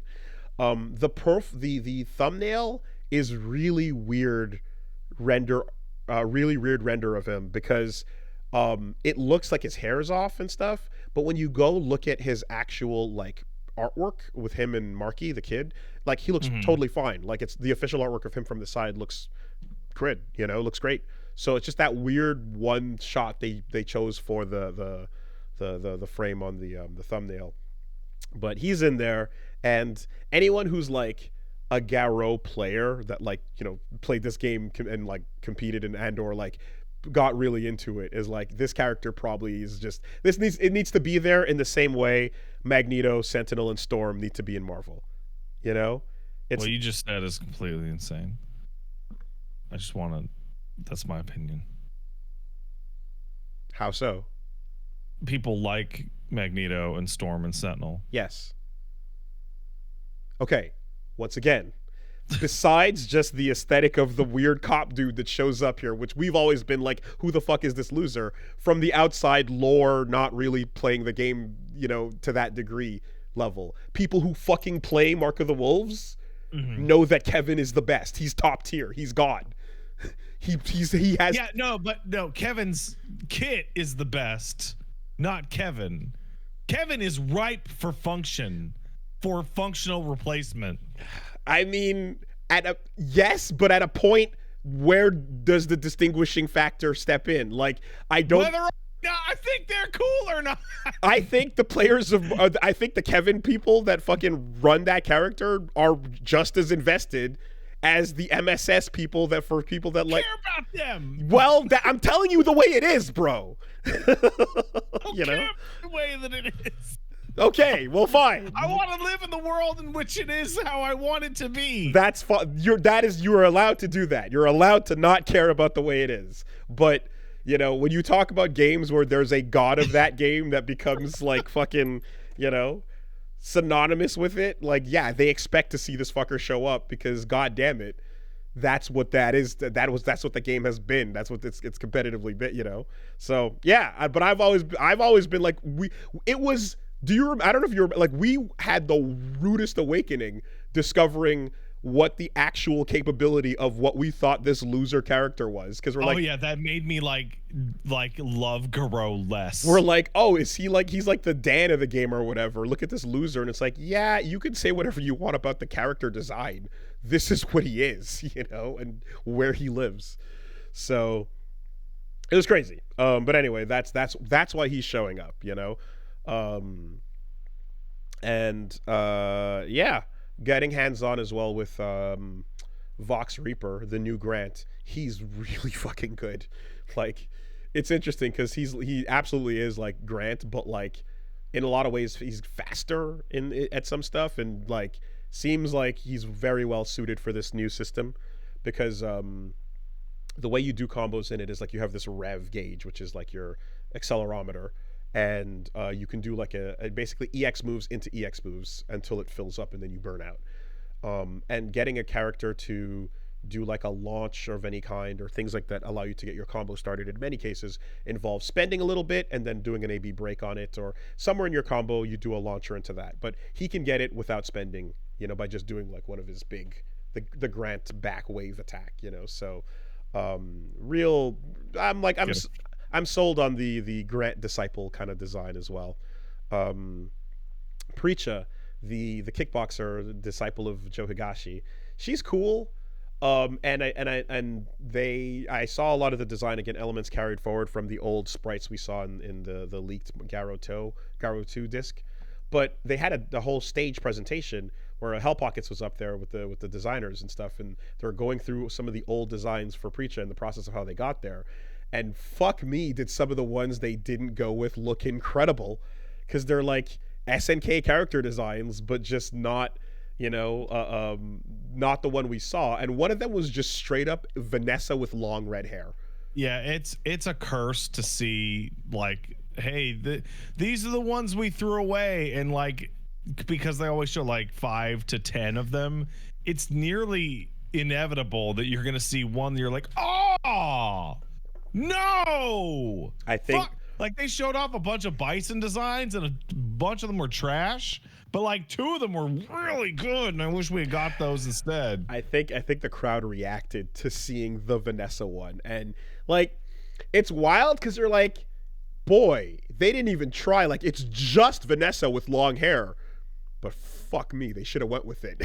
Yeah. It's incredible, you know. Completely different energy, of course, and you know, like, even, but they could have even changed the colors around a bit, whatever the case is. But just, it was, yeah. But again, I'm fine with what we got, but what we didn't get, oh, you know. Yeah, still no sign of the twins, still no sign of, you know, Kim and so on. I hope they get fucking announced together, but they did announce a Vice and Mature coming to KOF 15, and they're up there. They got a cool look too that they got going for them.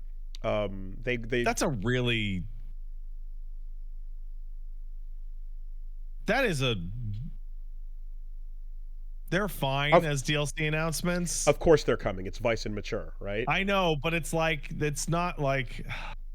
So I'm very torn, because I think the idea of saving all your coolest, most fan favoritist characters for the DLC is like awful, and you shouldn't do it. But at the same time, I really like Vice and Mature, but they don't have the pop that Geese or Iori with the Power Flames or whatever the fuck. I mean, they do have pops. People are huge fans of Vice and Mature, but the character polls that they run for these games are to decide who to put out for each season. And sell back to you, man. You know, it's like, oh, okay, cool. The most popular characters are Biken, Dizzy, Johnny, Slayer. Oh, interesting. Okay. Duly noted. Tell me more, you know. No, I think I think that, yeah, KOF is like, if you weren't paying attention, you might be like, oh wait, weren't they already in the game? You know? I also thought that when I saw the picture of them being announced, I was like, oh, people are posting mature and Vice art. Weird. I wonder why. And then I found out they were DLC, and I'm like, huh? Okay, all right, okay. But yeah, I do like the you know, the subtle changes to what to their design. So they went in KOF 13, they had like the business suit kind of look. And then they just went fully back to the classic 98 97 style business dress kind of thing, and now it's got the little lace kind of touches on it. Nice, it's nice, you know. Anyway,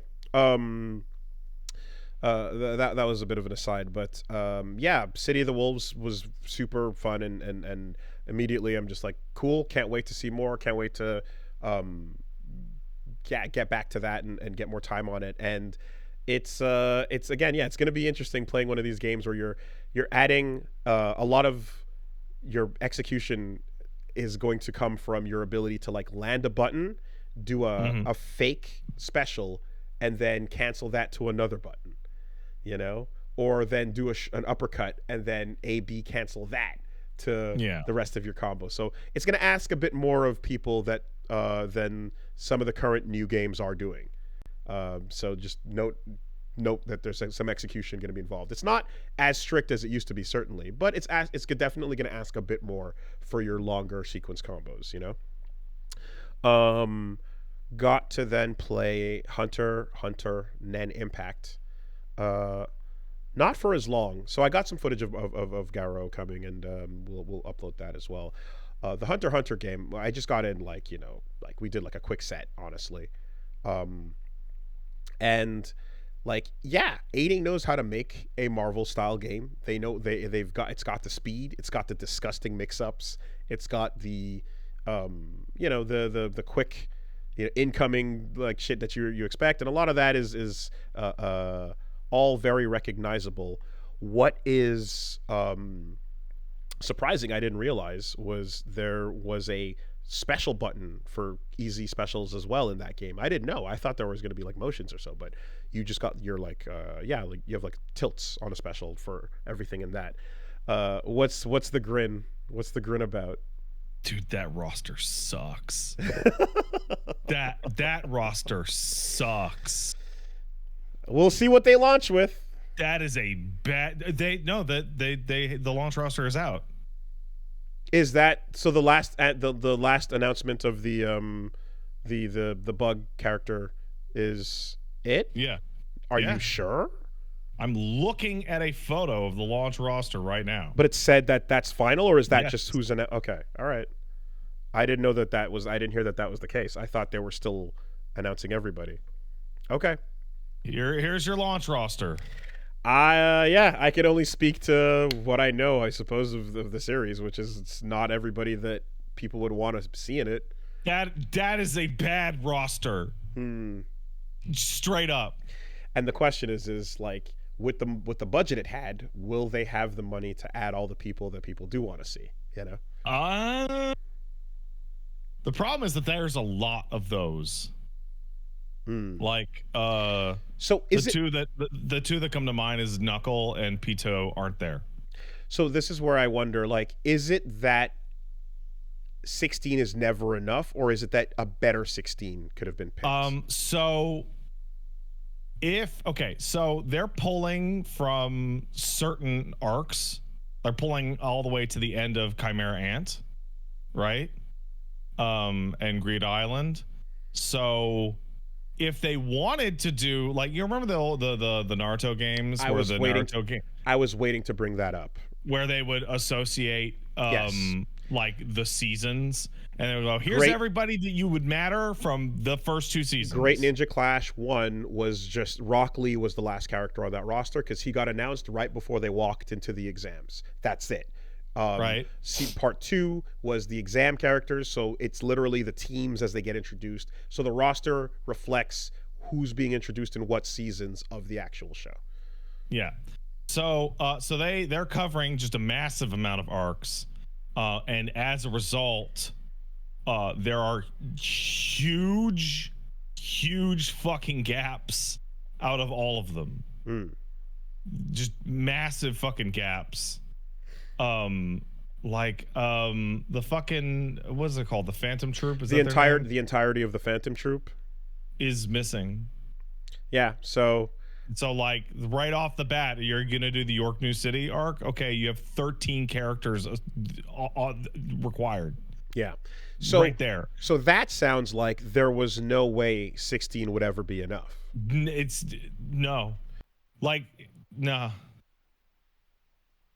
it would never be enough. And I think as well, given the you know what we see of like again the animation and stuff being like it's no strive, it's far behind. This looks like a last gen fighter of sorts.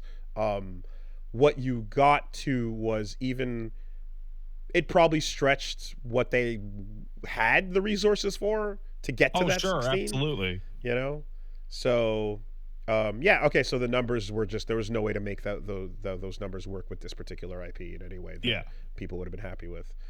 Do you think if it was all first season into exam characters, that would chronologically be accepted as well? No, Mm. because people will be like, "Where's Merowim?" Which is the guy who looks like Cell. And the answer would be, well, we'll get there. Well, we'll get to him later, and then people will go, "No, now." Okay. it's yeah, no, I hear that. It's like a massive fucking roster of characters that you'd want to see in a fighting game. So like for every character that's like an absolute must put, like Gon or Killua or you know whatever, must be there. There are like 4 characters that are going to be missing. And you're like, oh. So I think some part of this too that is like always going to be impossible to solve is the fact that like I forget what the English one was, but Gekito Ninja Taisen, the great I don't know that. I don't Great know Ninja War. Yeah, I think the Great Ninja War games or Great Ninja Clash, right? They were the GameCube Naruto fighters that we were just talking about. They were being released while the series wasn't done yet, and they were they're putting out what they knew of characters up to a certain point. So even when like Itachi showed up as like he was playable in I want to say like he had like a really basic moveset because he hadn't done anything. Exactly. So Itachi was playable in the second game, but all he did was stand there with his hand sticking out of his jacket, and he did a little single hand gestures and then his big genjutsu which crossified you, right? And that was it. You barely got the full version of the character that you know. So it's all going according to the plan of how the seasons are being released. Hunter x Hunter is coming years after the thing is done, so there is no chronological bit. Yeah, the Boo saga is over. There's nothing that hasn't been written yet and such, and so you're kind of picking like, okay, you're coming back on this in full retrospective. How do you approach it? You know, and yeah, I think it's like the given what we heard, right? The rumor is that the budget was it like 6 or it was extremely low. I forget the exact number, but it was extremely low. The 500K or something like that.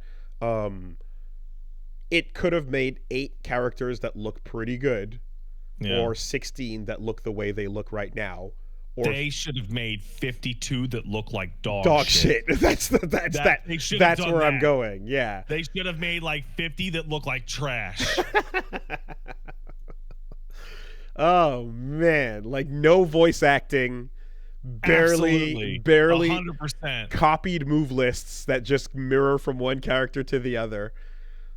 A unique super for everybody is the only thing you're getting. Jesus Christ. Yeah, okay, so there was just no winning with what it was from the jump then. Either way, what I do have to say is playing it, it's a fun 3v3 fighter. And you know, it's fast paced, and again, it has like there's a lot of potential for hype and dirty shit in a similar way to how Battle for the Grid with Power Rangers was, which is, you know, that's another game where, hey, you've got multiple seasons of multiple Rangers and multiple villains, and they grabbed the group that they grabbed, but there was always potential for infinite, because for every Ranger you grab, there's like 5 others you're not, you know. And then more for the extra 6th, and then the final boss or whatever. But one thing that was very odd about the game, and I felt it from just those very brief games we played, is the characters are small and short, so they're stubby. And there's a lot of kids on that roster. A lot of kids, and the kids feel like you're using kids. So like Gon's little, is just a little, and you can, you're not really like, it feels as stubby as it looks, which is wild when you're thinking about like some other games where like I can stand back here with my Vanguard and DNF Duel and press my jab, and you're getting touched by it. So, there's the big characters as well and stuff, and they're at that size. But the whole camera zooms out in such a way where for the big characters to all be normal sized, the small characters look extra tiny. And if you're not kind of doing all that crazy air dashing movement and getting in constantly with Gon and Killua and stuff, like you're barely touching, There were points where I rushed up to Reggie or vice versa, and I thought I was in, and like waited for him to get up, and he got up like just outside of my jab range, and it felt like, oh fuck, every button is fucking Nikali buttons, just flailing with dinosaur arms a little bit. So yeah, Kid Goku is the other comparison point, right? Yeah. I think but yeah, we'll more than that though, I'm curious to see what the full version of the game is going to look like, with the whole like, are you going to go full on touch of death and then characters melt immediately? Because X Factor is there, and when you activate it in the same way, and you get that like instant pop, and then oh fuck, I touched you, happy birthday, die. So the actual show / manga has a lot of touch of death. Okay. A lot of like, I'm doing my stupid bullshit. Ha, I got you. Yeah, I mean that's Killua's bit, right? Like, I'm a fucking kill you in a lot of cases, So yeah. Well, I mean, he just loves murder. I mean, he was raised. What are you gonna do? But I can't believe that bomb loser got in. That is You know what? I'm gonna make this like franchise agnostic. I think 3-on-3 with a roster of 16 is way too small. I think putting more than a third of the roster into each match is fucking crazy.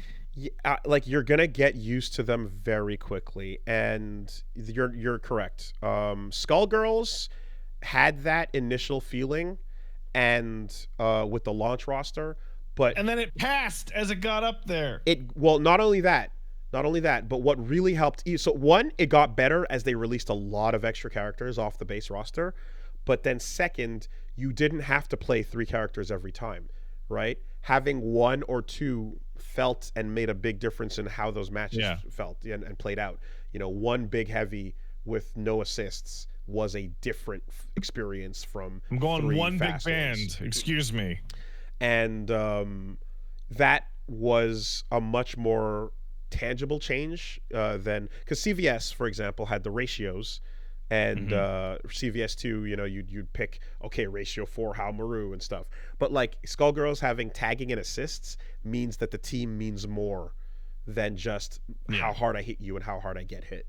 So that allowed the game to feel like it had more going on with a small roster. But I still remember that launch window where it was like, oh man, yeah, I've seen all these characters almost every match very quickly.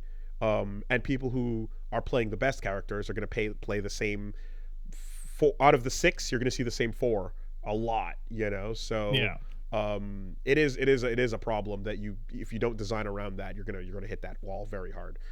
I can only imagine taking on this kind of IP and doing so on the budget that they did. There's a hope that hey, fans grab it and there's enough support that they can start getting seasons going, and then expand that slowly, because it feels like an IP, like if you're grabbing an anime that is full of characters, you probably are thinking, if not like who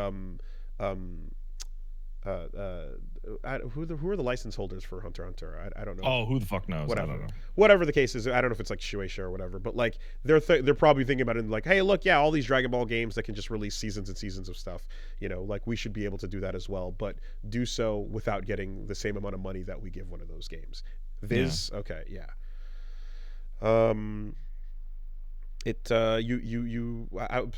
Power Rangers, you feel that roster on launch, a lot more than other games do. That's the real issue. But I will say this, like, touch it, see if you have some fun with it, play it, you know what I mean? Like, favorites aside, like, it's got sauce. I'm kind of surprised Leorio made it in. But he's one of the main three in that group and then I don't think he has even a single fight in the entirety of the arcs they're okay pulling from. As somebody who's at the beginning of the show, like, Gon, Killua, Kurapika, and Leorio are the crew. But, like, okay, you remember the Itachi problem we were just talking about? Mm-hmm. I don't know what Leorio fucking does. I literally don't even know. I assumed that I would find out later, But yeah, okay, well, it's called Nen Impact. Yeah. Let me spoil the manga for myself in the future by. Oh, I can't even find match footage. Okay, well, I'm just gonna stop looking over here as people scroll with what he should or shouldn't be doing. Yeah. But yeah, either way. I'm like, hey, it's the characters in all the promotional material for this franchise. I'm assuming they're all going to be playable. It would be insane. If he wasn't, I think the conversation would be way more insane and weird. I think this conversation would be, how the fuck is he not playable when he's one of the main characters that is up there front with everybody on all the things? So yeah, no, in an inverted way, this would be even more weird. Oh man, they totally expanded like a single panel into his entire moveset. Well, that's really funny. Do you remember when Sakura had to get a moveset early on in those games? Later, now you make a Sakura character and you get to have her doing a bunch of Tsunade shit with the healing and the punches and so on. Yeah. Early on you look at the Cyber Connect game or the GameCube game, and inner Sakura doing stand shit is the only way to go, because she cuts her hair and she does a kunai toss, but then everything else is like so yeah, Sakura it sucked so bad. Inner Sakura was literally her entire moveset for those games, Shanara! And then she goes, and then really like, and people are getting actually beat up because she has a stand. So yeah, if they do that with Leorio, I've seen this before. It wouldn't be the first time. Whatever. So yeah, that's that game. And we will have this discussion again once it drops, and it is what it is. Probably. Yeah. Or maybe not. It's impossible to know. If it's fun to play, though, give it a crack. But, no. Okay, well, I'm talking to the world. Like, that can go past you. That's okay. No. Only me. And then the other thing I'd like to shout out is Dojo Masters is a fucking awesome indie fighter that we sat down and played, and very similar in its initial look and approach to Arcus Chroma, which is the GX Grain Sun fighter that with like no jumping that we played before, and big fan of that. So Dojo Masters, pixel characters that are no jumps, just very grounded, and you got to play footsies, you got to move back and forth. They have their move list, and the game, but that's pretty much where the similarities end, because what's happening in like this case is like each character is like, a lot of games will say things or will do things like, hey, each character feels unique as if they're from their own game, right? That's a thing that we'll say about Guilty Gear, where it's like, oh shit, like we say that about Guilty Gear every single time we talk about it, because everyone's got their own system. Nago Ryuki's running this blood system. Happy Chaos has got his bullets and concentration. What the fuck's going on? Blood system, that's crazy. And everyone has their own unique shit going on, but they're sharing the bones there, right?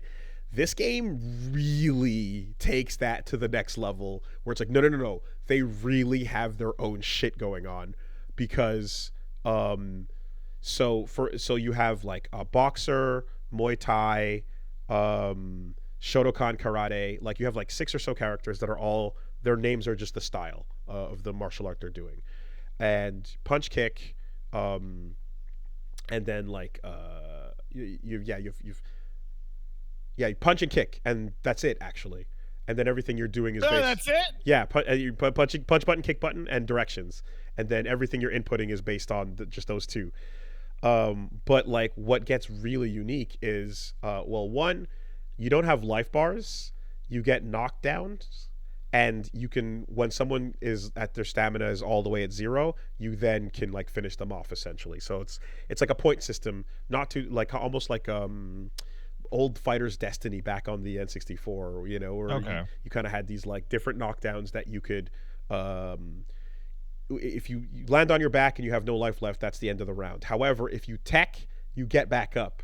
So failing to tech is almost like that's fucking fascinating, right? You have these really tight exchanges where it's like then there's untechable things, of course, but if you just land a solid hit, you know, and they go flying backwards and they should be dying, they roll back out and like the fight keeps going.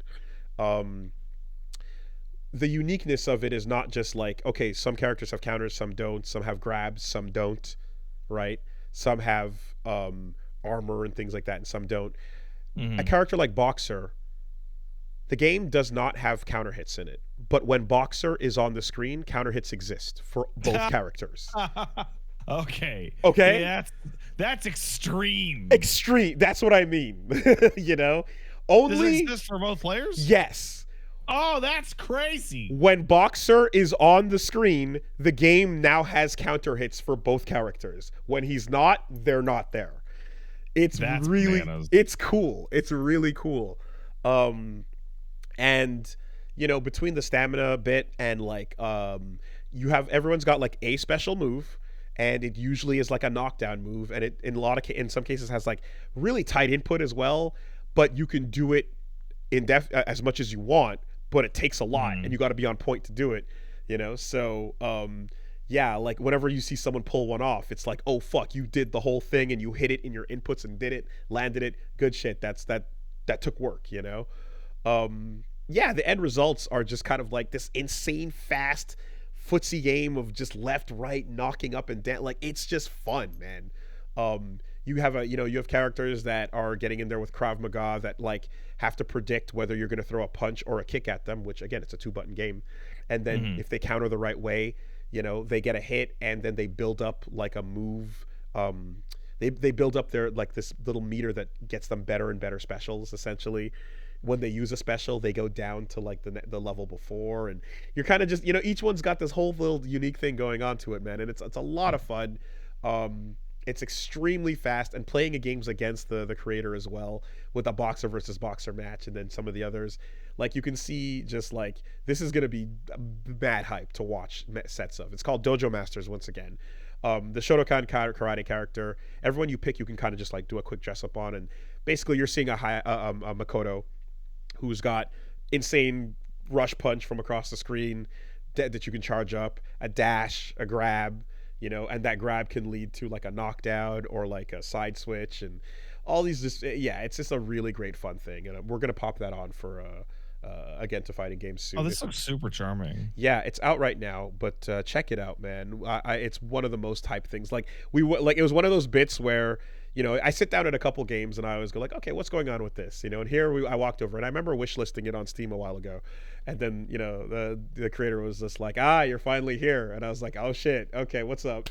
Let's see it. What do you got? You know, we sit down, ran some matches, me and Reggie played, and then it was like, okay, getting the feel for it. And then I saw some real matches, and I was like, oh fuck, I see what we were missing, you know. And then at max speed when the game is going, like people screaming, popping off, it's very exciting. So yeah, Dojo Masters, real hype. I'm gonna do an episode on that real soon. That's pretty much me. This week is gonna be pretty busy. I got a lot going on that I'm catching up with. But the plan right now, I did a podcast last week, Tears of a Clown, Right. over on the Last Podcast Network. So that stream went out, and I imagine the episode will go out on the Last Podcast on the Left channel at some point. A whole lot of fun over there with the guys from Whizbrew. So go check that out as well. We ranked superhero powers, is what it was. There is a literal clown in the show that is there as well. I have been assured it was not a gift, but literally a clown. What is the clown's name?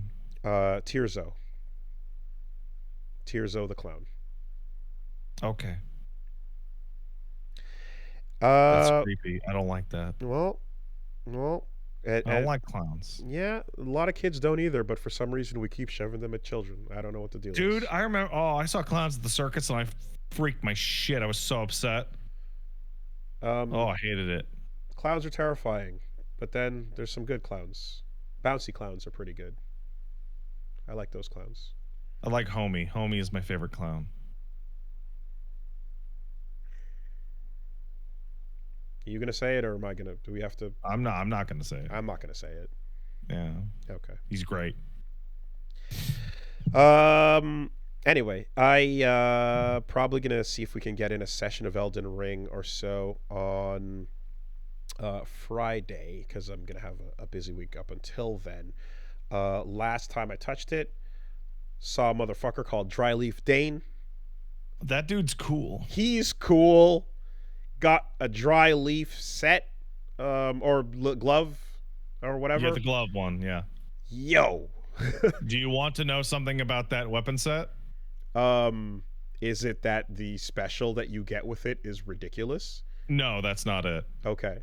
Is that if you really, really like that one, there is an alternate version that is more kicks. Oh, they actually did that. Wow. 2 martial arts things. Sick. The one that, yeah, this one is I mean, I like punching, so I'm probably good, but I definitely want to see, because switching between the two as well as like a style switch thing must be dope. I ran this for a while where I put bleed on the fist and I put it in my left hand, and I had the biggest thing I could swing in my right hand. And so anytime I needed to just do a shit ton of wide damage, I swung my right hand, and anytime I needed to go back, get the fuck off me, I'd pop them with my left, and it worked really well. I ran like multiple streams like that. My instinct was to put the cold back on and, you know, step and combo people. Oh yeah, no, any status on that. But the default palm strike that it comes with is really fucking good, because the super armor means if you can take the hit that's coming at you, it doesn't matter. Knock that fucker away, and the palm blast knocks them on their ass. Big enemies are getting knocked on their ass, just poise broken, and then you can time it so that as soon as they get back up, you knock them on their ass again. OTG, like not even OTG, Oki, you know? Couple fucking enemies that were lighter just, you know, don't exist, and enemies that are heavier, whatever, bosses potentially, you know, it was wild. So yeah, that DLC has a lot, like a huge proportion of stuff where you're like, oh, this is the best version of this thing that exists in the game right now. So, you know, I'm while I would be inclined to get my cold step back in there, I think for the sake of, you know, enjoying variety and new shit, since I played most of my game skates and fists, yeah, I'm gonna keep the fist for now, the palm blast for now. Dry leaf arts is rad, man. I love it. But of course, it also means it's like, hey, like, you're gonna have a hard time fucking up a ghost flame dragon with a bunch of assholes shooting at it that are also all trying to attack you in a 3-way battle, if you're running up to the dragon trying to punch its ankles. The way you speak and the intonation of your voice, I legitimately got confused, and because you said the dry leaf farts. Correct. Yes. Dry leaf arts. The Jump R2 one is particularly nice. Fart. Fuck. All right. Yeah, when you when you fight that enemy where it's like, hey, lock onto his back, it like running around without lock on was actually like harder than just doing jump kick there. So, yeah. Anyway, I'm gonna rock that for a minute. That thing's really good. You could probably rock that for a while. And went down to the meat pot dungeon. Oh, you finally saw the meat pots. The warrior jars are awesome. Just don't ask what's inside. Yeah, no, that's like awful. That's very, very bad. I don't like it. That's a lot of body horror. We kind of knew, you know, but yeah, but you did. But seeing it is different. Yeah, well, the thing is I just thought you were a congealed puddle of goo. I didn't think it was like, oh no, wait, you actually take form. And out of multiple different pieces, and it's just remember the really, really big one. Yeah, think about it. There's a lot of goo in there. Anyway, so yeah, I'm gonna see if I can get another sesh, and gonna wait for confirmation. But yeah, of course, Chirithi is gonna pop over. I'm gonna have him on, and we're gonna fucking. Friend of the show. I'm gonna do it. So yeah, we'll let you guys know. I'll post once I have confirmation, I'll post that up on my Twitter. So there, Woolie VS on YouTube, Woolie VS on Twitch, Woolie Wolves on Twitter. Evo was fun. I mean, of course it was. Yeah. Hey, I need to take a quick break to empty out my body. BRB. So I'll be right back.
How was your week?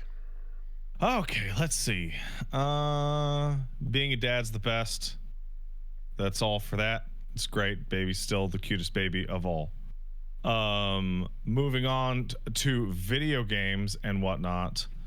Oh yeah, I haven't spoken to you in a bit. Well, me and Paige got to oh no, wait, I talked about Good, Bad, the Ugly, didn't I, last week? The Man with No Name trilogy. Right. Okay. Never mind. Moving on. I finished the first chapter, the second chapter of Zenless Zone Zero, which is chapter 1. Like there's prologue and there's chapter 1. Oh yeah, okay. I think that's where I got I'm really liking it. I'm really liking it quite a bit. And that's right. I haven't before that's right as the bear troop gets introduced, right? I'm right before meeting Bellball Construction. Yeah, okay, so I think we're at the same place. Cool. Yeah, I'm really liking it. I think a huge proportion of that game is being carried on the fact that it feels really good to hit the buttons, and its audio-visual presentation is just top notch. Yeah, hitting the buttons, it does feel good. It is still like mindless in that like you're mainly looking out for the defensive aspects, but then when you start to work in the character specific abilities and the defensive, it all comes together in a way that is like that's sufficient. Yeah, the onboarding is very slow. Oh, like I'm still in like the when I do the Zone Zero, I'm still Hollow Zero, I'm still doing like the qualification tests for my weekly crap. So are you sticking with a couple of characters, or are you like changing it up each time? Right now, well, the main thing is that I'm building up one team until I can max them completely out, which is Elon, Lycan, and Sukaku. And then once that's done, I'll be making a second team out of, I don't fucking know. Okay. I don't know, something. But yeah, no, it's been the fact that the daily takes like 40 seconds is very nice for the days in which I don't have time to put into it. I did boot it up on my phone just to have it, and I was planning to like jump in and see what was going on maybe at some point, which I never ended up doing. That 40 seconds is, while that is nice, it still is a very detailed game, which means booting it up is more than 40 seconds. It takes me longer to load in on my phone. Motherfucker, that is a strive ass boot up sequence. And and Nikke was the same thing. These games are not fast like jump in, jump outs. The boot up process. What are you doing logging out? God, it takes a long time every day. Yes, which is one of the reasons. So, you know, whatever the like it's a quick thing is, it's like you multiply that. Let me think. After that, I played 2 games that the publisher sent me a code last week. I played something called Another Crab's Treasure. Oh yeah, I was watching footage of that on Twitter, and I was considering playing it because it's a fucking Crab Souls. So that is, it's not Crab Souls. It's Crab Elden Ring. Huh. And I thought it was Crab Souls until I got through the tutorial, or like the first chapter, and got to the big, super wide open area called the Sands Between. Right. And I was like, oh, okay. I did see as well the developer, you know, was kind of just like, hey, anyone, how do we get people to check this crab game out? And I was like, I see you, crab game. I'll check you out.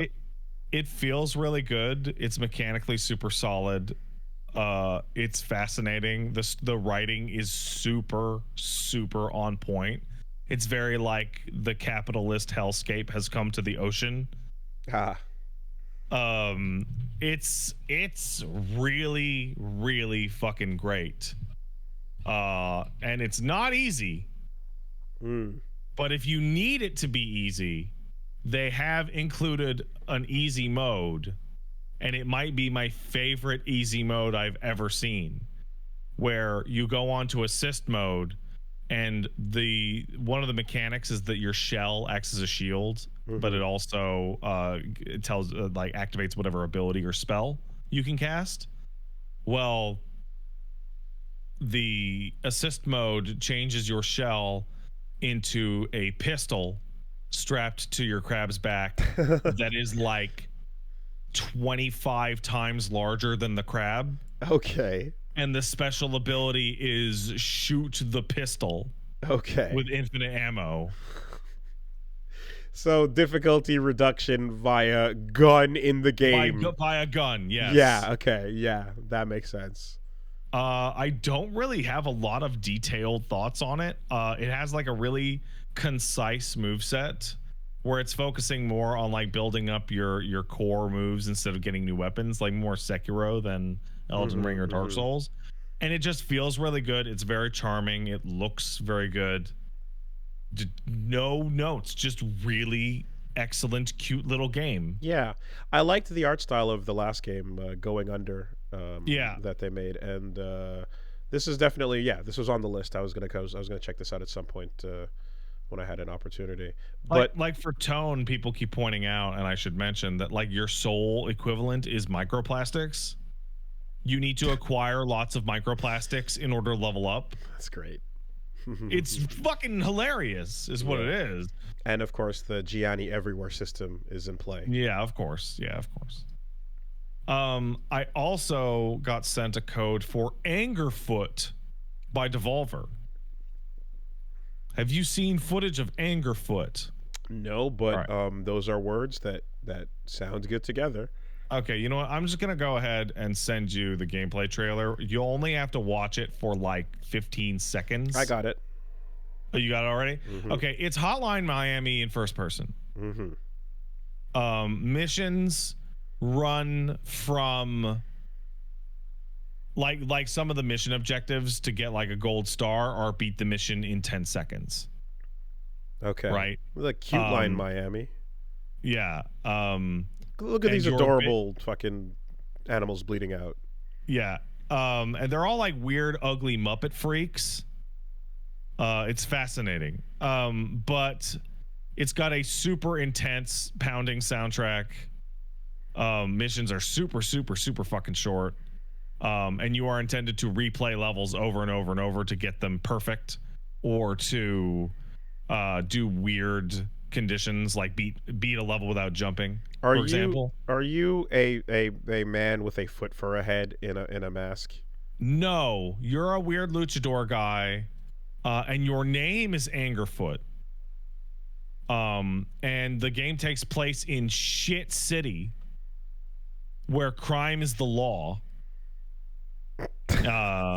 And you get your last pair of primo sneakers before Goo Cop, the leader of the violence gang, steals your primo sneakers. Gotcha. Okay. So you need to go kill everyone in your way in shit city by kicking them with your anger foot. There is a until you probably eventually run into the crime minister. The crime minister. Let's go. That's pretty solid. That's solid. Good bit. There is artwork of a character whose head is a hand that I'm looking at here. So that's weird. I don't know who that is. Okay. But like, yeah, no, if you look at the game and you're like, the game takes place in shit city, I feel that really sums up the tone pretty perfectly. Die, respawn, run. Oh the yeah, room. no, real fucking fast, real fast. Okay. Like I'm loading, you load into missions and it has like the condition of like beat this mission in 5 seconds, and I'm like, how? Like literally, how the fuck can I put? I guess I'll need a different shoe. I mean, shit. See, I have the ability to pull that off in a game like Samurai Zero, where it's platforming based, and I can, I'm used to that. To have to first person, if I can't do my fucking super hot slowdown, I don't know what the fuck. I can't do that. Yeah, it's fast as fuck, and there is no slowdown for shit. I can't do that. That sounds Hotline Miami top view, sure, but run through a room and get a bunch of clean headshots. Yeah, I don't know. Headshots is so. You know what? That's perfect. What a great example. So enemies die in like a single bullet. Like every enemy dies in one bullet or one kick. Like they just die. Which is part of the reason why it's so fast. But there is like an early mission that says, hey, kill 10 enemies in this mission with headshots. And there's only like 15 enemies in the stage. So it's like kill almost everybody with headshots. I think it's like mission 2 or 3. And I tried it, and it's like, this is hard as fuck. This is really, really difficult. And then by doing enough about through my missions, I unlocked a new pair of shoes that made everyone's heads bigger. And by bigger, I mean like as large as their full body again on the head. Okay. I see. Yeah. I mean, in Ghost Runner, right? You could kind of like you're meant to go through every room quickly and kill things quickly while you parkour. But if you if you're fast enough and agile enough, you can stay alive longer by being nimble. Is this the kind of game where like okay, you can pull that off? Like every single mission has like a time trial like condition on it, but like some of them were hard enough that I had to slow down and like really focus up. Okay. So one of the gimmicks is I was doing a stage in which I was like, it was like beat it super fast and don't jump. And I'm like, how? And you do rooftop to rooftop shit in that level. I'm like, how? So I found a vending machine and I kicked it, because you kick everything. That's your only way to interact with anything, is to kick it. And a bunch of energy drinks shot out. So I had an energy drink and it doubled my speed. Like doubled it. Nice. And put like a visual blur on. Like Fry in Futurama. Yeah, but that wasn't enough. That was not enough to like run from one roof to the next. I'm like, how do I do it? Until I drank like 3 energy drinks and the effect stacks. And I was like teleporting around. It was uncontrollable. But that's how you do that mission super fast without jumping. Okay. So yes, actually Fry with the cups of coffee. Yeah. Got it. Damn. Yeah, it's super cool. I had to stop playing it though. I started a little sleepy, and the game is like so intense that I was starting to like sweat and just like getting like visibly worse and worse and worse as I was streaming it, because it demands you at your peak stimulated. Like you need to be on your caffeine. Ultra kill. Yes, very, very ultra kill. In fact, like some of the mission things of like some of the conditions feel like very ultra kill, of like, how can you possibly ever even do that in this mission? Okay. Like turns out there's a secret. Yeah, I think getting to be half decent at not getting killed in ultra kill is coming in handy, because I feel like you're talking about this, and then there was another game that I think Mullet Magic, I think you're thinking of. Not even that one. Oh Jesus, really? Nope, not even that one. But you did not. And there was the Goon one you talked about last week, but nope. It talked about Goons. You talked about. I talked about Fallen Aces. Yeah, it was Fallen Aces, but no. Fallen Aces is nice and slow paced though. Yeah, no. Not that. The one I'm talking about is called. It's 4 words and it's awesome. Okay.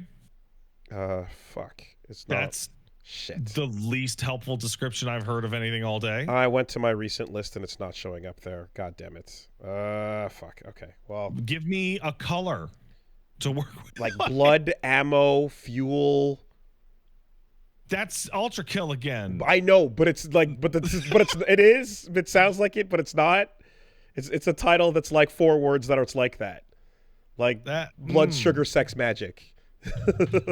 Well, yeah. I Am Your Beast. Is that it? It certainly isn't. I Am Your Beast. What is this? Oh, this looks cool. I'll add this to the wish list. Blood, fuel, ammo, speed. Blood, fuel, ammo, speed is the name of the game. Jeez. Okay, that you weren't kidding. Oh, I remember this. This looks like a nightmare. And I don't mean like that as like a metaphor. I mean like this looks like what a nightmare looks like. Color, it's all black and it's all monochromatic. It's black, white, and fucking red. And just fast, go, kill, fuck. Yeah. You should make a game called Fast Go Kill. Fuck. Yeah. That's a good one. Anyways. So yeah, Angerfoot's fucking awesome. So is Another Crab. And I started playing Dishonored 2 last night. Oh, back to that. I did not. Well, not back. I never started it. Oh.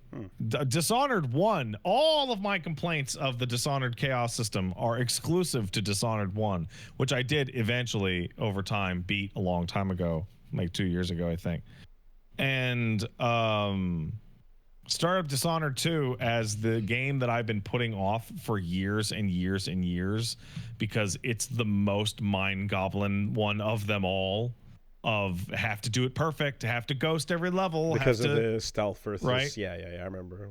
And I'm like, I'm just gonna fucking go for it. and I just went for it. And you know, I don't think you're supposed to kill 21 people during that initial tutorial. That seemed insanely high. But you know what? It was fun. It was fun as fuck. And I feel like for at least the time period of right now, I have broken that curse. Goblin defeated. For now. Okay. This is progress. We'll see. This is good. It is progress. Also, the fact that that game is like absolutely stellar, top to bottom. It aged super well. It looks gorgeous still. Was the bit that like going either route was drastic in how the story or like good or bad endings progressed or something like that? Or So was I'll just give you a refresher course. So the main issue with Dishonored is that Dishonored 1 gives you 2 non-lethal tools and 45 knives, guns, and explosives. Mm-hmm. And then when you start the game, it goes, hey, if you kill a lot of people, you'll create a high chaos, which will end with a worse, with worse reactions from your friends, a negative effect on the girl you're trying to rescue, and a worse outcome for the city. And so, like, the game is like, hey, murder is wrong. But the problem is that to murder with. Like 60% of that game's systems isn't fighting cool in this game. Right. And so like it's definitely not just me that was like very frustrated with Dishonored 1, in that like whenever you ended up getting into a fight or killing people or what have you, it felt like, oh, you're doing it wrong, even though the game accommodates for that and goes high chaos. And the idea from the devs was that high chaos gives you more targets to fight because that's the game you want to play. Okay. If you are going through the first 3 levels of the game fighting your ass off and shooting dudes and being first person Devil May Cry, then they're like, okay, fine, we'll fill the levels with fucking dudes to fight. Here you go. And I'm remembering the discussion was like comparing with like Human Revolution and BioShock 1, right? I think I think the irony is that Human Revolution actually is like the single worst game ever with its non-lethal system. Because non-lethal takedowns in Human Revolution give you more experience than lethal takedowns. So flat XP bonuses, yeah. So if you want to do better, you should not take out people non-lethally. I mean, I remember that's like a mechanical push towards non-lethal. Like the actual number going higher is not good. I remember like in Sons of Liberty, it was like, okay, trank gun, get your trank bullets out, and then like use the blue sword. you know, so because swording is fun, but it would be lame if you couldn't sword people. But yeah. So Dishonored 2 is an immersive sim. I see. Because you can either say it's about stacking ImSim, yeah. You can either say it's about stacking crates to get into events to avoid a whole area of enemies, or you could say it's an ImSim because the first safe in the game opens to the code 451. 0451? Well, if it's a 3-digit code, it's 451. If it's a 4-digit code, it's 0451. So then Zenless Zone Zero is an ImSim? Funnily enough, Zenless Zone Zero may be an ImSim. Because it does feature the code 0451. But yeah, it's one of those. But it's all these little fun interactions. Like I was choking out a guy only to get caught by somebody else because I didn't realize they were visible. So I took the guy I was choking and then threw him at the second guy, which knocked him off balance, and then I stabbed both of them. Which is like just little interactions like that. Of note for Dishonored 2 is that you have 2 characters with two separate sets of powers.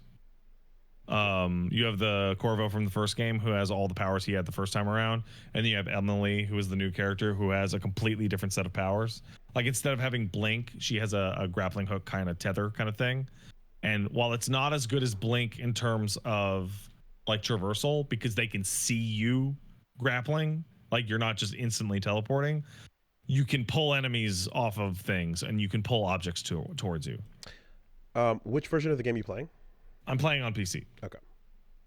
And there's a really strange knock-on effect. I've been thinking a lot about it, about like what broke me of it, and I feel like I've taken the absolute backwards lesson from the game design changes they made.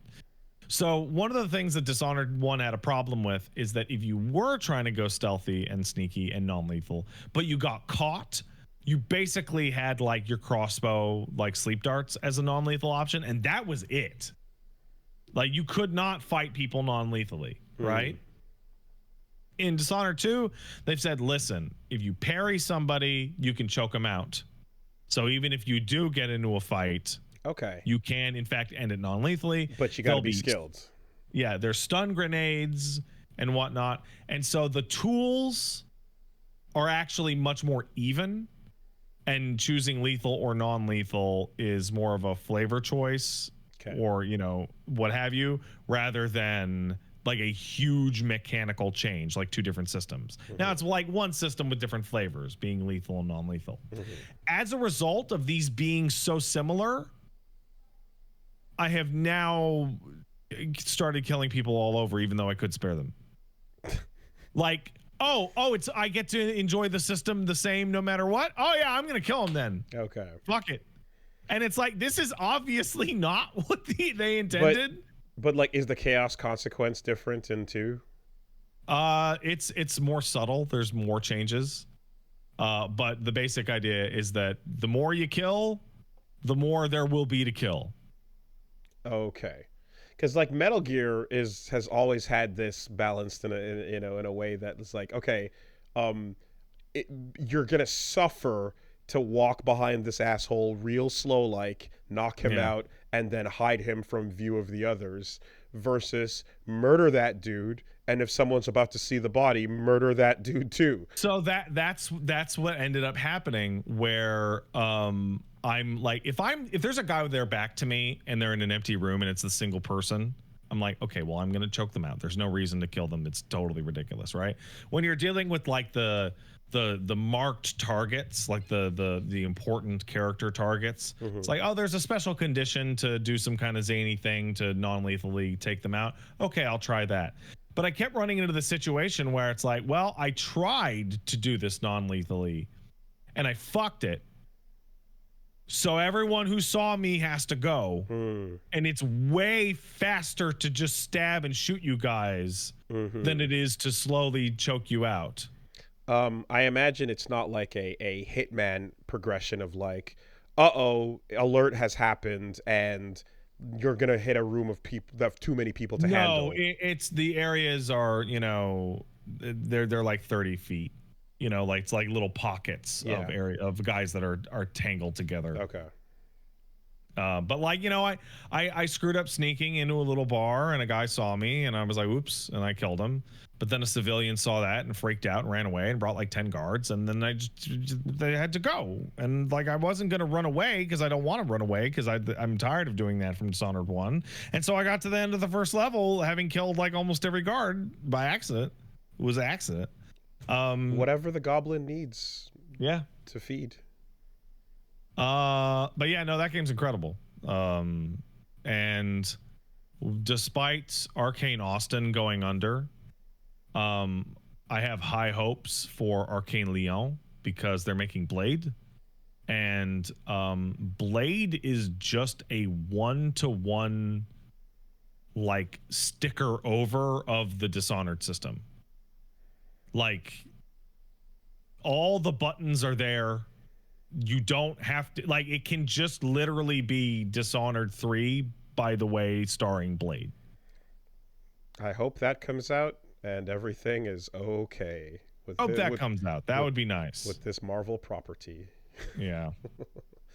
I also played, I did a Beat the Backlog and played a ton of shit in there. But of note to you is a game called Sanabi. Sanabi. Yeah, I don't know how to pronounce it because this game's got no voice acting. It is a game about what if you were a person that liked Bionic Commando. Ooh. Is the game. A game in the grapple genre.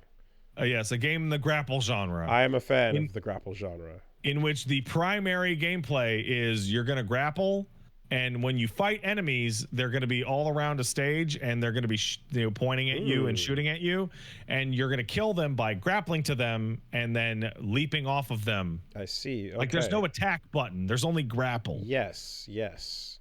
A game that might be ported to the Woolie's Brain platform. Yes. I see. Of note, because you can't tell looking at it, is that the swinging feels perfect. It feels like it has all the right momentum. It has the right inertia. The grapple goes out at the right speed. It feels like, it kind of feels like Spider-Man 2's like momentum. It's not just a grapple, it's also a zip line. Yes. That's an important distinction. It's real good. It's also got a it's got an incredible introduction. Like fast, like incredible opening level. Really, really, really good. This looks hot. It is hot. And that's pretty much it for me. You can check me out this week at twitch.tv/PatStaresAt. My hours are all over for this week because we got stuff going on in the evening. So please go ahead and check the schedule that's posted on my Twitter or Twitch. Tomorrow is more Beat the Backlog, and then I'm going to be going back to more Dishonored. I'm probably going to do all of Dishonored because, goddamn, that thing is incredible. Okay. So something I actually forgot to mention that is quite significant is before going to EVO, I did talk about how I'm tired of being the fucking setup dragger, and I'm tired of having... Yeah, I remember you talking about that, and you're right to be tired of that because it sucks. So the day before I got on the plane, I bought a Steamdeck. Yeah. Did you get the OLED? I did. Yeah, okay, that's a better one. I'm considering...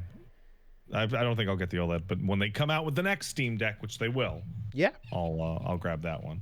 And immediately it was like, okay, cool, let's go. And it's like, oh wait, fuck, the dock is crucial for the playing of games and the setup. It is. And I was like, I was able to get the deck itself with extremely short notice. Can I get a dock? No, I can't. Fortunately, you can get a third-party dock, right? Well, not even, but you can get a hub, which is just a normal USB hub that's like USB-C to like 2 A's, HDMI, and an Ethernet, and like that's fine as long as it's powered up somewhere. Then you're good to go. And then the charger for C going pass through. So I basically made my own dock by taking that and I knew I might need it someday. I kept the little piece of metal that came with the Wii U for setting it up on its upright on your table or so, right? The Wii U tablet had a fucking little piece of metal, and it fits perfectly for the Steam Deck. So I got that sumbitch out, and it was all I needed. I don't know what to say because this is one of those situations in which you had the foresight and you were completely right, but I still feel like shaking my head like you were wrong, even though you're objectively completely right. Came in the clutch, man. It was like I looked everywhere, and I'm like, there's nowhere I can get an official dock or even a third-party dock within the day because I'm flying. You know what that is? Somebody in chat just mentioned it.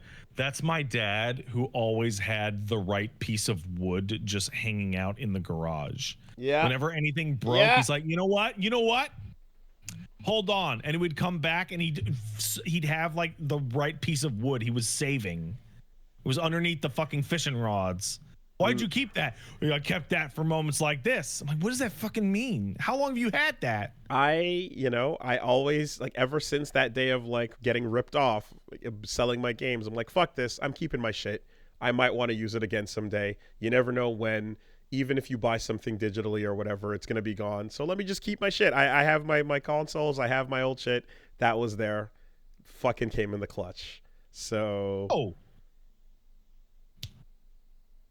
forgot to talk about something. Okay, but I just to finish the thought though,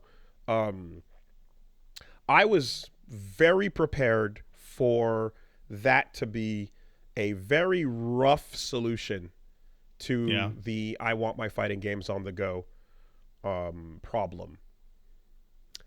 It's a lot less rough than you expected, isn't it? Holy shit, man. It runs, dude.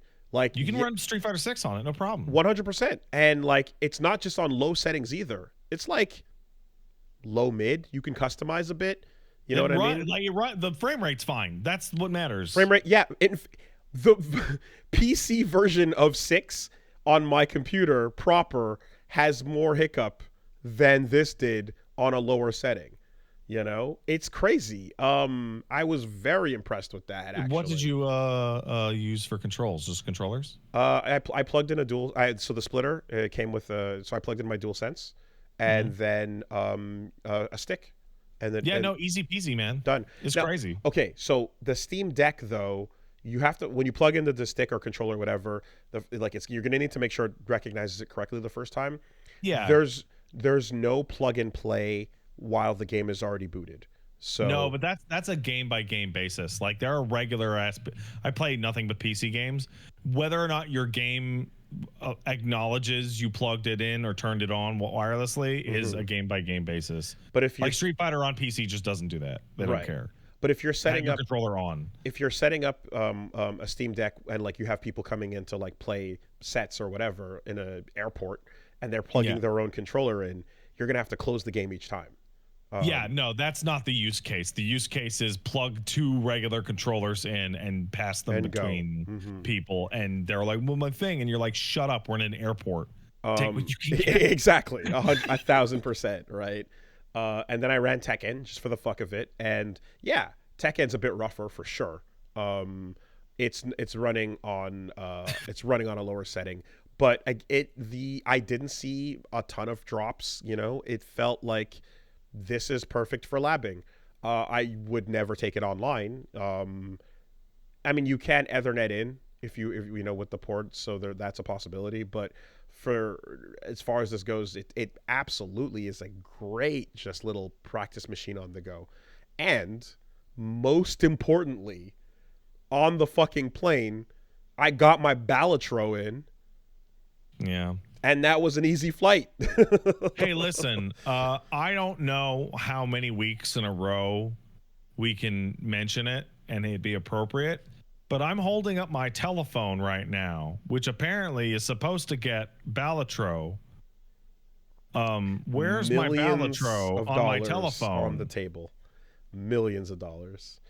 Yeah, it was either way. I'm like, yo, having it on the go was incredible. It's also nice that you can play it with the controllers as is, or you can literally just touch because it's built for mouse controls as well. And, you know, cloud saving means I can literally resume my same save too. So Balatro on the go it feels exactly as awesome as you think it will. Yeah, man, fucking Steam Deck OLED, like really impressive so far with that. What was your forgotten piece? I got a Backbone phone controller. Oh, the fucking side clip where you put the phone in the middle. Yeah. Huh. Why not just connect the controller directly? So, I went over this a bunch, and it's like, I've used a clamp, you know, like a metal clamp that connects your like DualSense to your phone, and you hold the phone up, right? What you discover when you do that is for those of you watching the video, you know, like this, right? Your phone's up here on top of the thing. That is the heaviest, least comfortable shit in the fucking world. Wait, that is underneath, over the controller. It feels so fucking awful. The whole thing just feels like it's tilting forward, and it feels like shit. Okay. What about tilting the phone up on like a little stand and then? Well, that doesn't really work when you're lying on your back. No, you need a surface or or something near you. Yeah. Right. So the Backbone just is like, no, I've turned it into a Vita. Okay, so the point of that is the optimal for no surface in sight. I'm lying down. I want to hold it. I want my phone to be a PSP. Mm-hmm. So which style did you get? I got the PlayStation 1 because it's white. Okay. And I put my green phone case into it. I think it looks nice. But it doesn't. But everything's gonna have Xbox buttons, so whatever.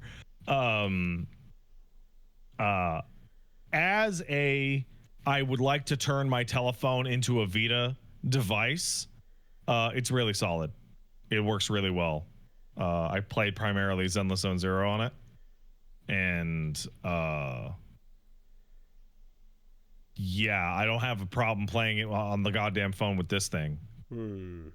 Okay. I would put its build quality above a PSP or a Vita, but below like a genuine controller.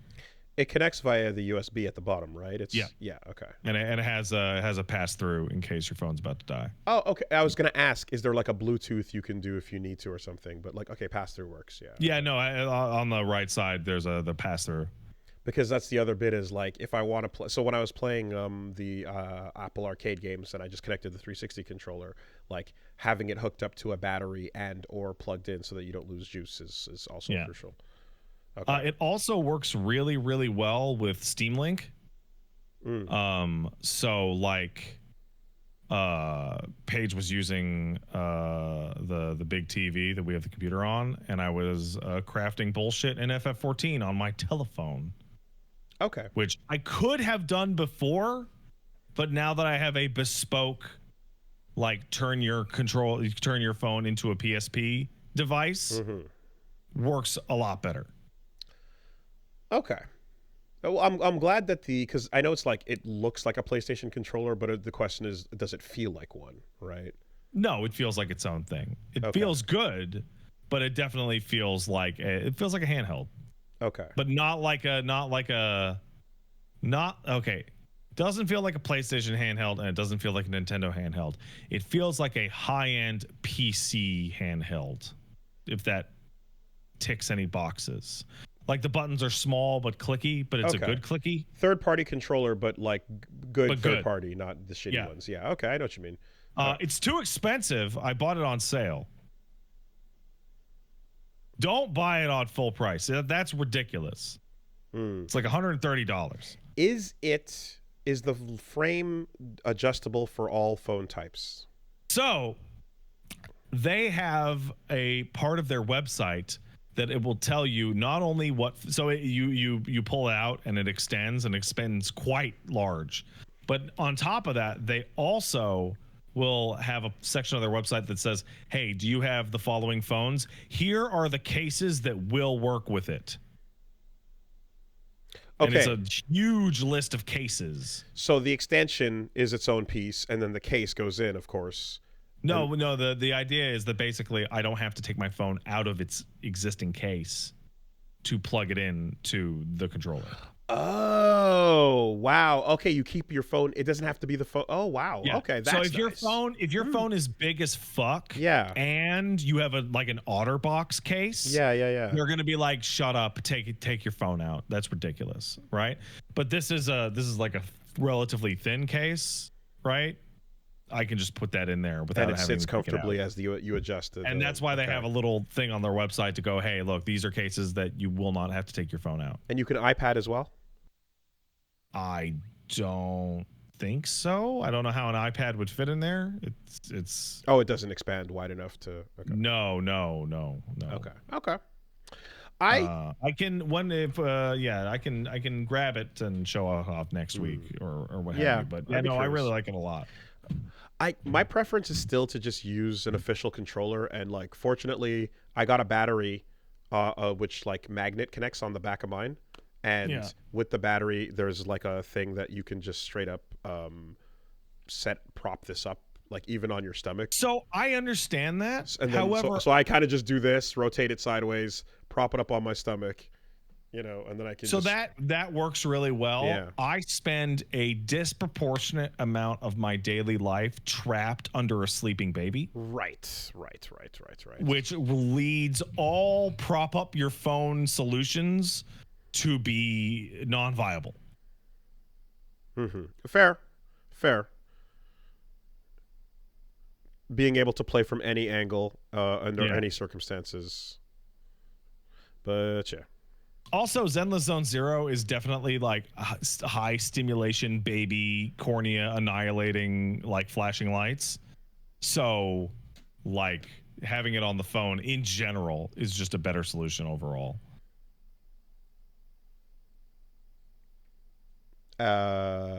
Okay, so here's a good example. As opposed to on the screen where the baby's going to lock in. Yeah, so we have the living room, right? And we have like the chairs and couch facing the TV, and the TV will be on, and I'll play Street Fighter. Baby doesn't give a fuck about Street Fighter. Baby's like, no, these wooden toys, these are the shit right here. My little walker thing, my little xylophone thing, amazing. Fuck M. Bison. I don't give a fuck, right? But if Zenless Zone Zero is on the screen and it's just flashing the fucking light, baby looks, and I go, oh no, we can't have that. Right. No, that'll give the baby iPad brain. But if baby is on you, it's not looking back. If baby is on me, baby is asleep. Yeah. So it's not looking back to see you or whatever. No, baby can't see nothing. Baby's in dreamland. And your headphones are on. Yes, gotcha. Okay. A lot of tiptoeing. Okay. A lot of tiptoeing. Well, I mean, you'll be happy that if you do get a Steam Deck. I do have one. I just have the older one. Okay. OLED was a change to capacity and battery life. And it's a little faster. Okay. Yeah. It's like 5% faster. It's really not the end of the world. But it is a little bit faster. I see that they're sticking with the two thumb things from the Steam controller as well. Those things on that thing are good. That you can actually use a mouse. Yeah.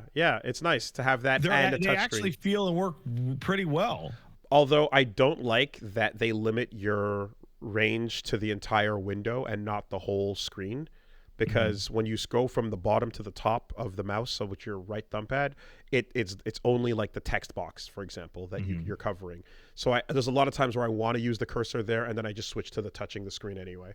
You know, there's a couple just like little foibles there, but yeah, otherwise very chill. Also, the Steam boot up screens that you can spend your whatever points on. Yeah, it's fun. Those are cool. Because, like, to get my PSP doing that, I had to have the fucking hacked version firmware. You had firmware. to do all sorts of stupid shit. Yeah, to get my Advent Children Cloud versus Sephiroth / PSP. You know, so. Cool. Okay. Now, actually, my turn. Bathroom. Hooray. BRB. Big piss cast this week. Yeah, a lot of piss.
All right. Hey, before we continue onward, since we had a piss break, I was able to get the thing. Oh yeah.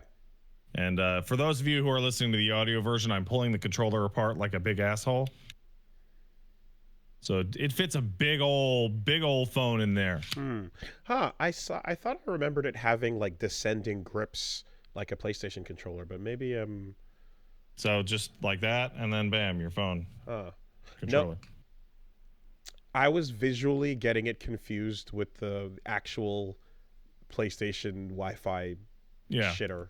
But yeah, as you can see, if you jam your phone in there, it basically turns it into a PSP. Okay, that D-pad's all right. It doesn't look great. It's fine. Okay.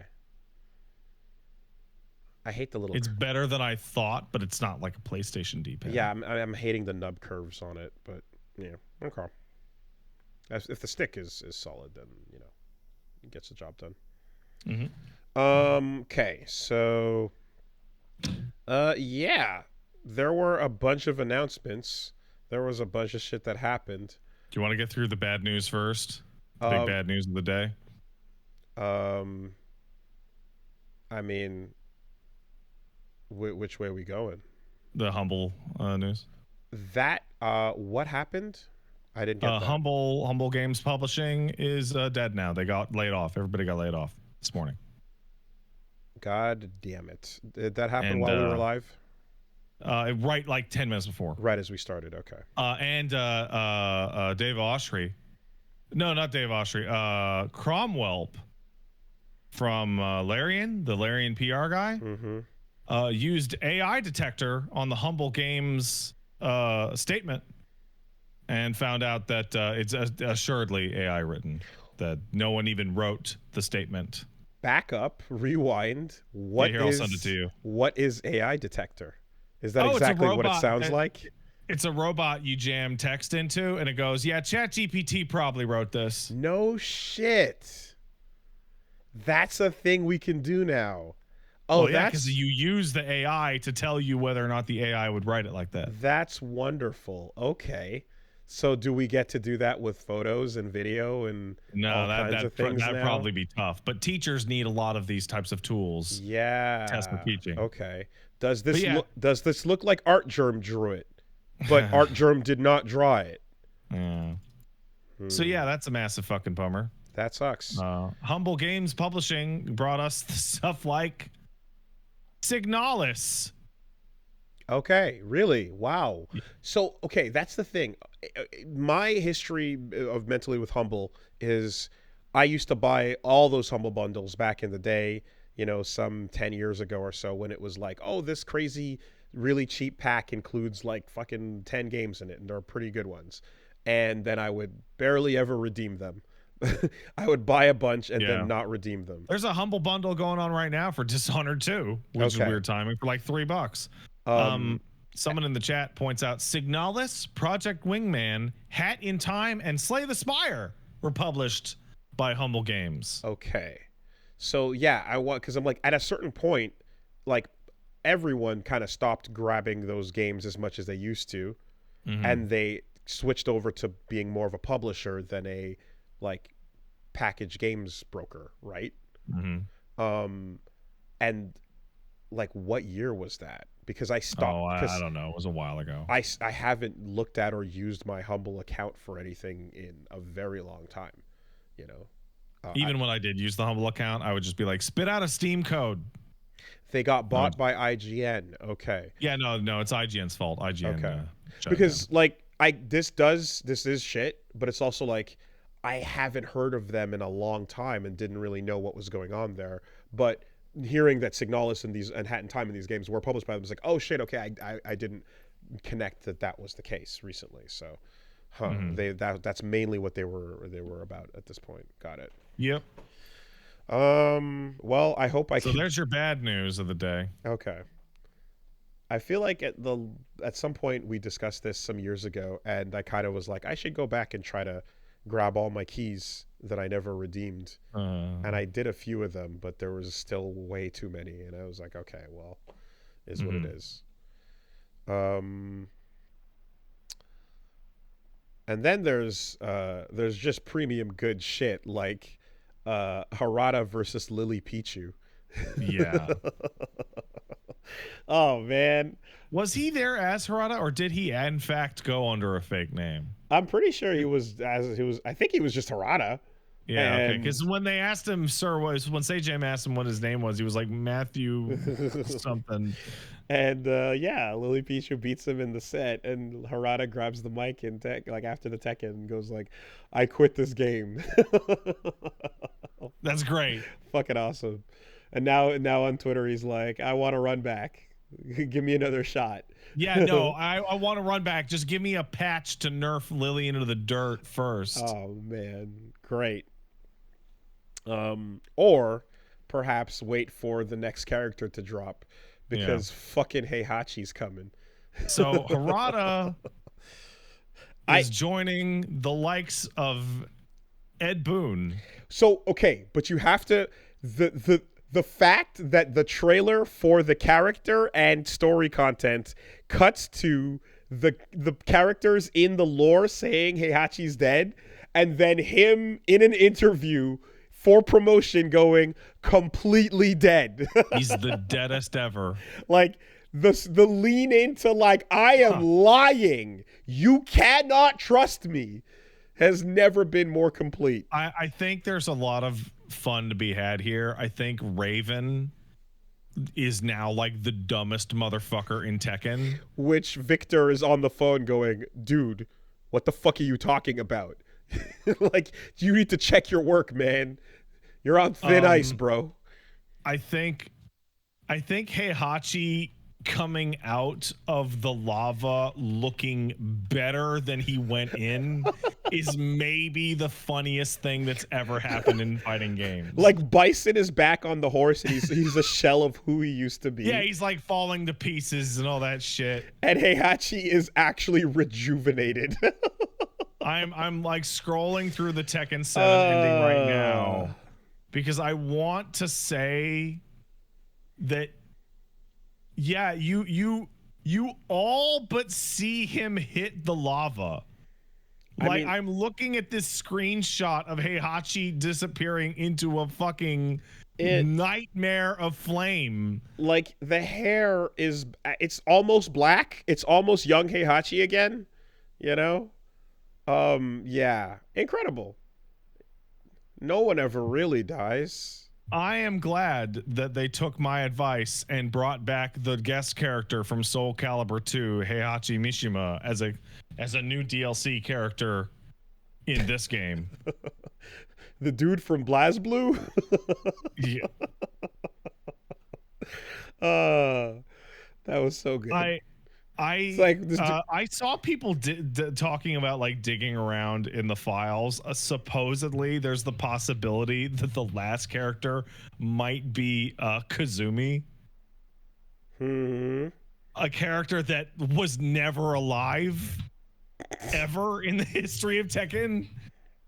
I mean, for flashback purposes, she's you know in that last one. But then, hey, family reunion, right?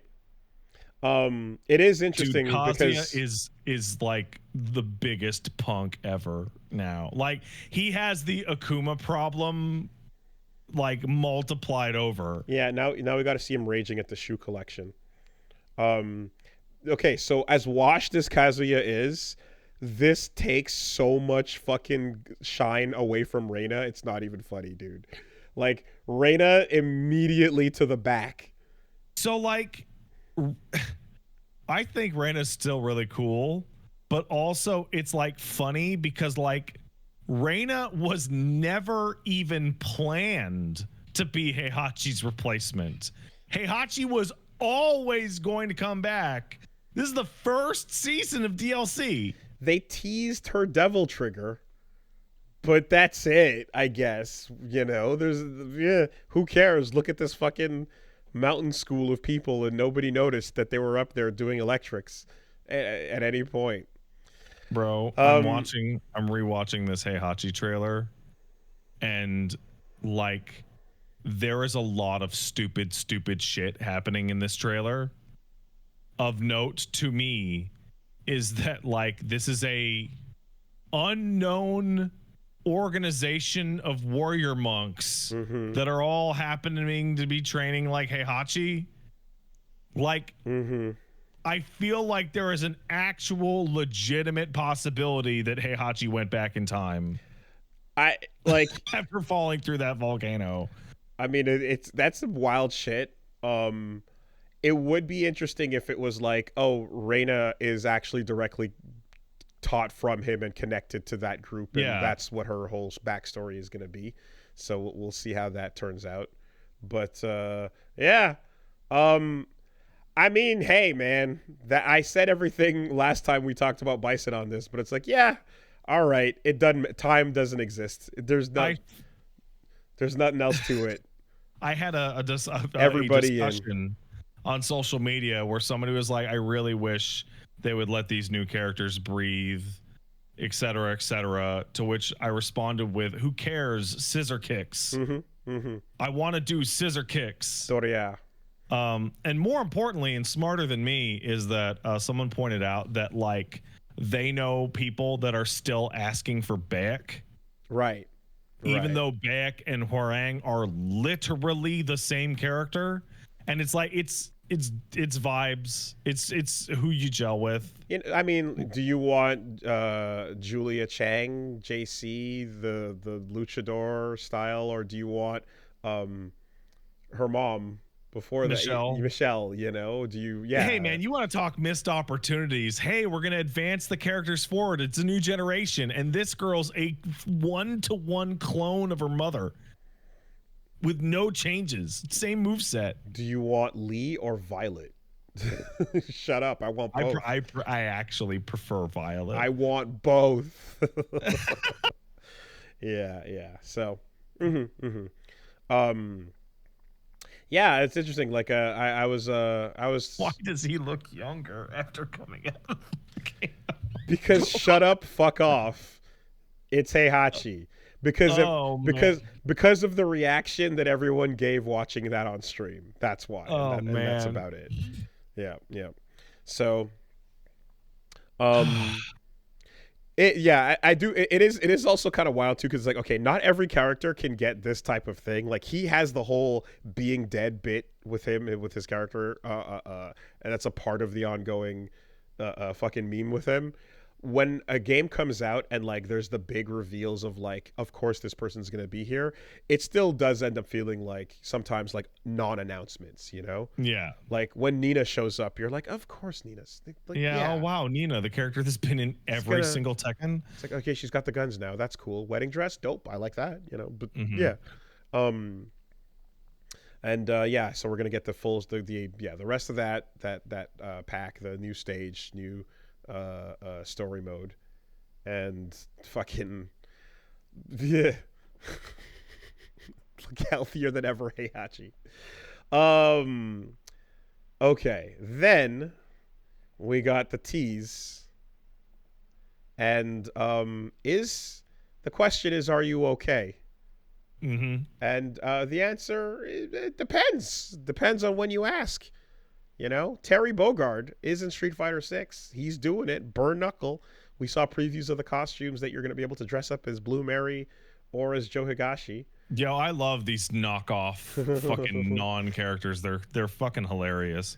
And so Terry Bogard looks like he's an aged old white dude. He looks like a guy who's too normal for Street Fighter 6's art style. The conversion into the Street Fighter 6 RE engine real people system is interesting, because we saw for Ryu how this went, and with Ken, and you're like, okay, we got to get used to seeing them as closer to human being than ever before, more than as the art style. Terry Bogard's that he is this fucking pizza delivery boy white dude, and then he gets like, you know, absolutely. And then as time goes on, yeah, shit gets rough. He's seen some shit. He's raised a kid. You know, he's barely making rent. It is what it is. But in general, I think it's just most people expect Terry to be more hot. And he looks fine, but he looks a little more ragged than he does look perfectly hot. That's it. Like it looks like Terry. He's there. That's him. I can see it. I see the age. I believe it. I don't have an issue with that, but I think the reaction from most people is like, why is he not as hot of a dude when he converts to real life than I expected? I think my feeling on how Terry looks is going to depend dramatically on how much of his face is covered by his hat in his default idle. Because like I think of the King of Fighters games in which his head is dipped like real low, or like CVS2. Yeah. Right, where his hat is like covering like a good like third of his face. Well, and the smart thing about the Mark of the Wolves design is that when he has the shag, that covers a lot of his face too, and it has the same effect, right? So the shag is kind of mostly over his brow and over the sides. So a lot of the, like, Terry's face is always kind of covered by a little bit in both styles. I think seeing that face with the shag hair is gonna look extra weird when the time comes. I'm concerned about how that's gonna look. It's gonna be clean Ken. It might be, but Ken doesn't look as old by comparison. You know. Yeah. I think as well, there's probably a thought that like he can't look exactly like Ken, right? No. In anime rules, not like they used to be able to when they were always in different games. In anime rules, you go, hey, look, it's that blonde American-looking guy, but Ken could have the big black eyebrows to distinguish him. Yeah, and like there's some versions of them that look like really, really fucking similar. Like Alpha, when he's got his alpha hair and Terry's got the long ponytail. Exactly. Like they're like 1-to-1 overlapped each other. Because hot anime blonde guy, you know? And there's even times where Vega looks like them too, depending on the artwork, you know? Like is Vega blonde or brunette? Does that depend? Depends. It depends. Is Birdie sick or black? You know. So which one is it? Yeah, it depends. But it seems to be brunette in most cases. Mm-hmm. I think the Terry we get here, it might also be the result of, you know, maybe a little bit of Capcom being like, okay, well, both these characters are here and they're blonde, and Ken's gonna look like Ken. Terry can take some grizzle on him. He can take some age. He can get some Itachi lines going on the face. Also, it's kind of strange to see an older Terry in his original outfit. So, because older Terry's always associated to me with Mark of the Wolves. But this is where IP brand guest stuff comes into play. Yeah. Right? That outfit is Terry fucking Bogard. Yeah. No matter what time it is, you know? And the other outfit is, like, if you've been paying attention, you got this cool shit over here, but that's always the alt. And further back than that is the long sleeves, you know? Which I do hope they find a way to work that in. But other than that, though, it's like, okay, no gameplay yet. We'll see. But we're going to get the Pow Pow Cafe. So yeah, that's cool. That's cool. And I don't know that they will allow other official characters to show up in World Tour, but I imagine Mai and Terry will just chill at that stage. Yeah, probably. And perhaps they'll just be like, here's more cosmic costume outfits. Put on some fucking Wolfgang Krauser shoulder pads or whatever. But yeah, no, like that. I'm looking forward to seeing how Terry Bogard drive rush into crack shoot works. That's gonna be super weird. Like his moveset is pretty normal, but I feel like in the Street Fighter 6 system, it's gonna look really strange. Also, there's like 35 different versions of Terry Bogard. Like, what the fuck version are we gonna get? Yeah, like quintessentials, right?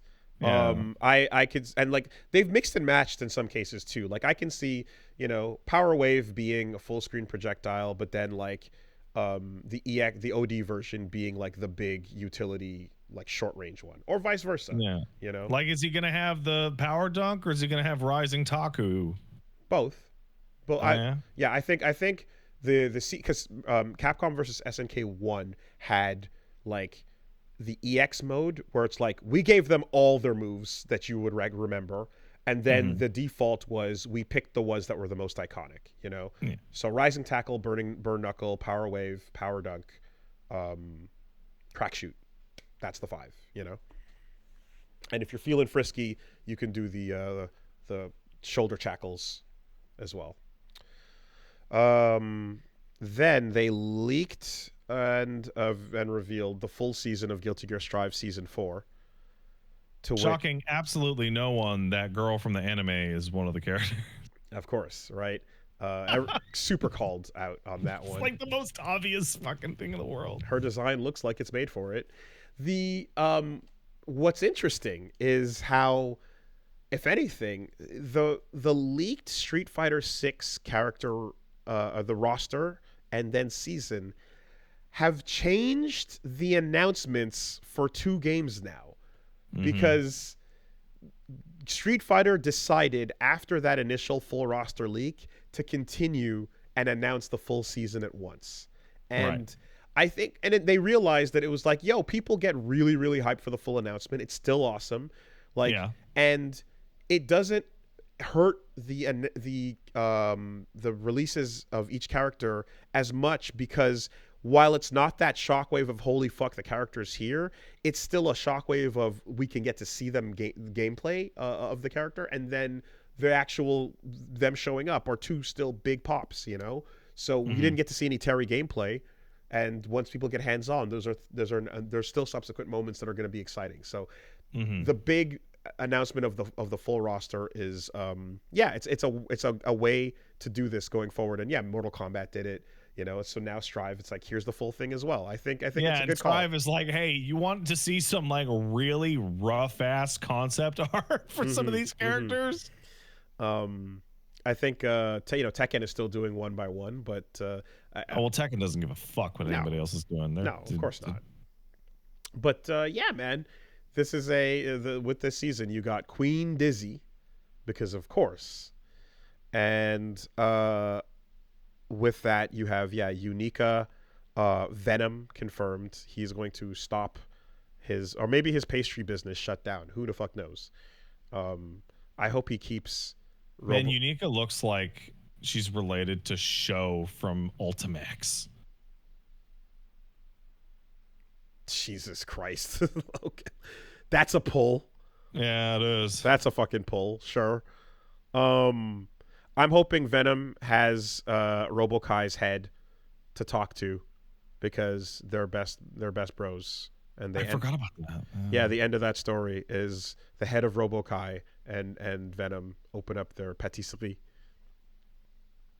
And then Lucy from Cyberpunk Edgerunners, which is that is a character that aesthetically will fit this world, no problem. Absolutely. Also, CD Projekt Red, they'll do guest characters in your fighting game. Sure thing. They had Geralt in Soul Calibur. In Soul Calibur, that's been established, right? The interesting thing here is like, okay, so we didn't go with David, and I think it's because like Lucy has the aesthetic as well, and David presents mechanical issues exactly. You know, versioning as well becomes a thing. But I would have been more hyped to see David, but I get it. I think they should have put Adam Smasher into this fucking thing, but that's just me. I mean, save him for Mortal Kombat, perhaps. Oh, god damn it. That's you're totally right, but also I don't want to play that game, so well, you know. So that's a pretty cool season.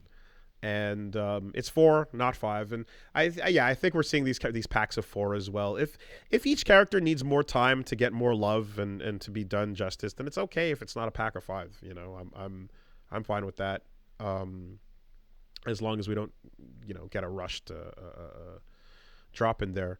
Dizzy under the Strive system is going to be interesting because Dizzy always has a lot going on, and here we're going to see it like kind of simplified, but screen pollution is fucking screen pollution. And if they continue to make the DLC characters like the strongest, most dominating versions of themselves, Dizzy was already fucking rough. Like, holy fuck, what is this gonna be? I think Dizzy under this new system is going to be interesting. I also think Dizzy under a layer of cloth is fascinating. She's a queen. She is a queen. it is like weird seeing that character wearing like a regular human being's clothes. I think she looks great. Well, no, she did wear a dress, and they did have updated looks for her over the time in the games and stuff, like going forward. Like the initial look from from X, like to all the way through like Accent Core was the same sprite, but then they started to add a bit more. Like she had like a bit of a longer skirt in the Exert series and stuff, and then there's actually her not with the wings and tail out, you know.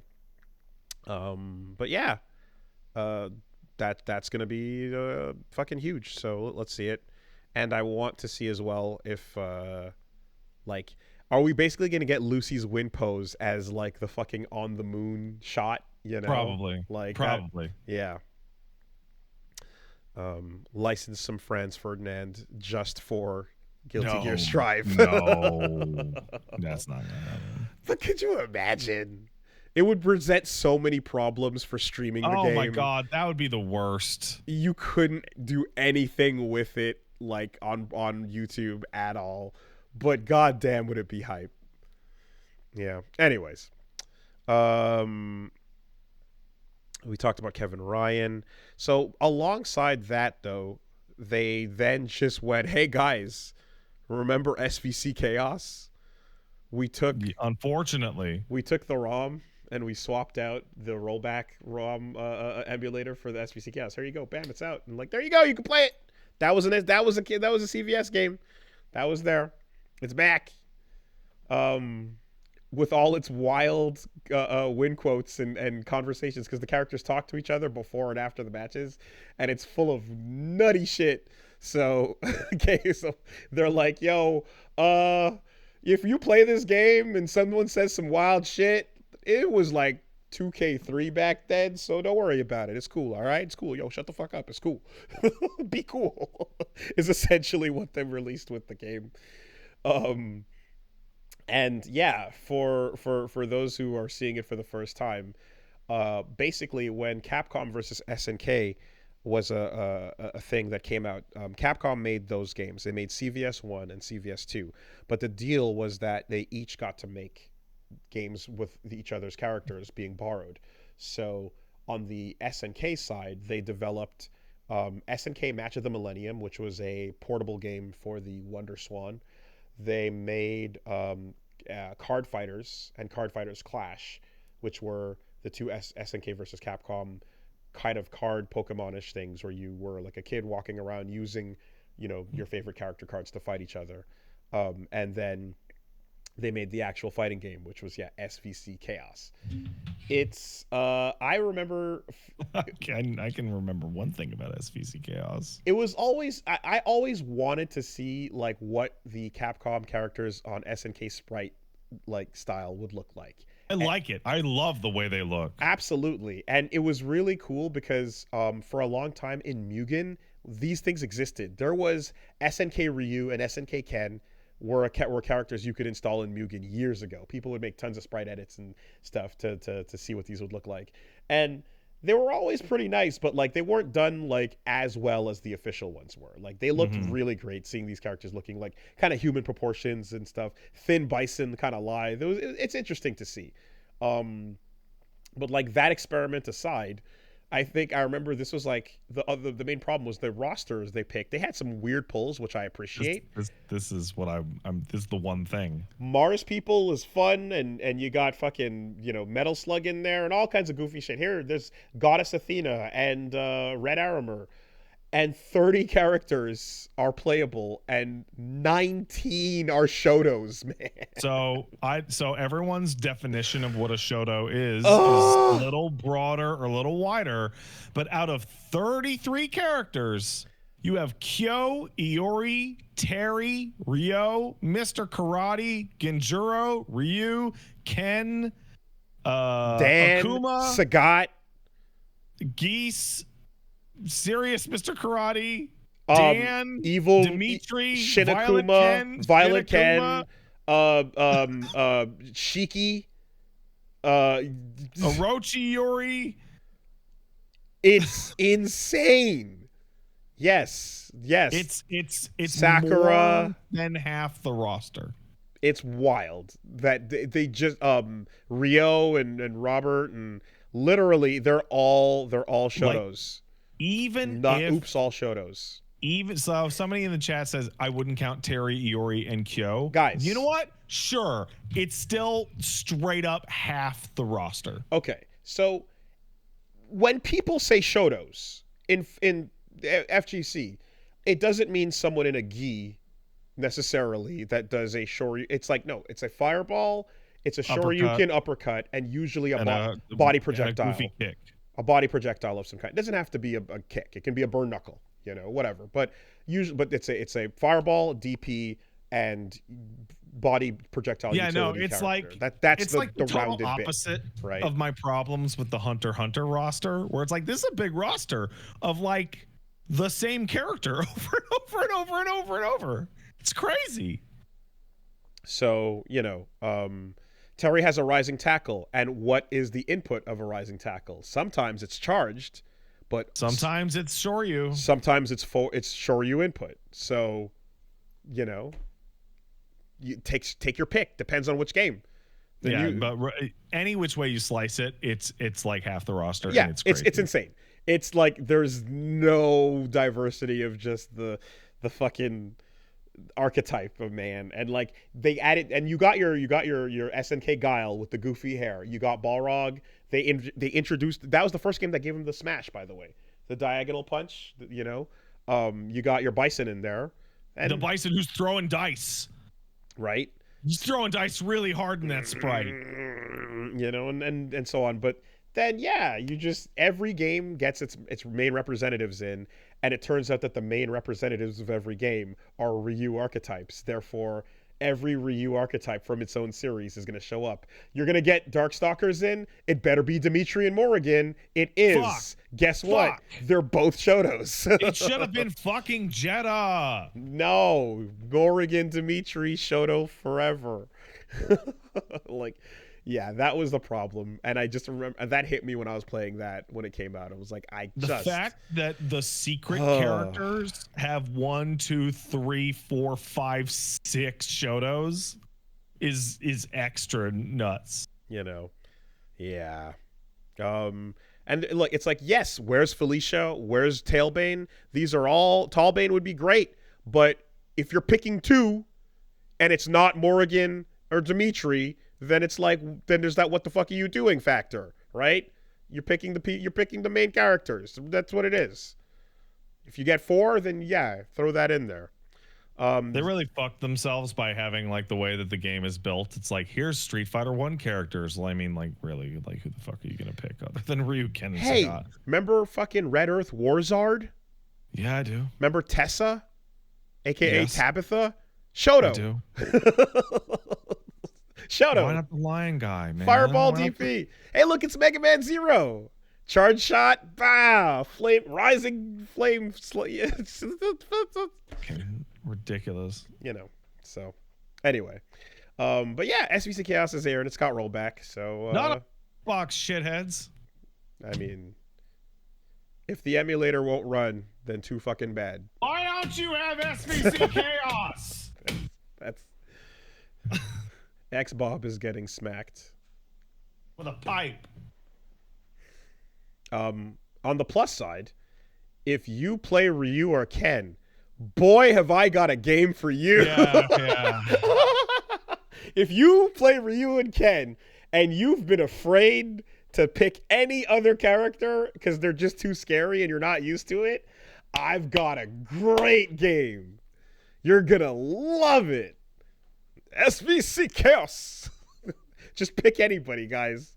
You're gonna have a good time. 2 out of 3 shot. You're gonna get someone you can play. It's fucking ridiculous. And yeah, they did invent Violent Ken. So that was announced. Fucking Street Fighter 6 Hobo Ken should just be in the Violent Ken pose. with the big fuzzy hair. Yeah, fuck it. It is awesome that game screams at you, "New challenger!" It's awesome that there's a stage called Nude Place, and everyone's going to get to react to it again for the first time and go, why the fuck is that stage called Nude Place? It's also got like you're looking for your Athena, like Psycho Ball, Psycho Shield, Psycho Sword, but you end up with like Goddess Bikini Athena NES game actual thing, and God is a character who Akuma challenges and Dan teaches. Old man God hanging out in heaven. Yeah, just get ready for it. Hey man, whatever. They said that a Capcom versus SNK game is possible. Yes. Basically, yeah. So Nakayama and Matsumoto, who are, who have saved Street Fighter, are with the new Marvel collection coming out, and of course these friendships reestablished. They're essentially saying, yeah, these things are possible. A new Capcom game with SNK characters is possible. A new Marvel versus Capcom game is possible. Things are possible. And I suppose what's not being said there is, if you would like to see these things, a little bit of a Capcom test might be in order. I may sound very biased, but considering we are talking about SVC Chaos, I would like it if Capcom made the CVS3 rather than we got the SVC Chaos 2. I would also like to see that and hope that they do that. I'm sure the deal could be similar, where it's like, hey, you get to use our characters for a game and vice versa. But I will say that the problem with the current age is that games are platforms. And for the same reason that Tekken Street Fighter really never had a window of opportunity, you have to interrupt your season of current games to put the versus game out. Marvel interrupts by being a completely different style and offers a completely different thing, But a more traditional SNK crossover, it's like they both games and both companies probably would feel they benefited more from guests as opposed to the full crossover game, because it's either wait until the current game stuff is winding down, or they're ramping up for but they're not too far in. It's like the Injustice to Mortal Kombat problem, or you just give each other a couple of guests and you promote yourselves that way. But Tekken is in the middle of its flow. Street Fighter's in the middle of its flow. Why would either of them want to compete with themselves on a second thing that people might not want to go buy, I had the most disgusting thought possible that would never happen, but it's fun to think about. Mm-hmm. Of CVS3 is coming out. It's here. And Capcom and SNK have split the cost, right? Not necessarily the manpower, but the cost. And they're going to split the money just straight up down the middle based on character pick data. Character usage? Oh, man. Everybody in CVS3 is playing nothing but SNK characters. Guess SNK gets every dime.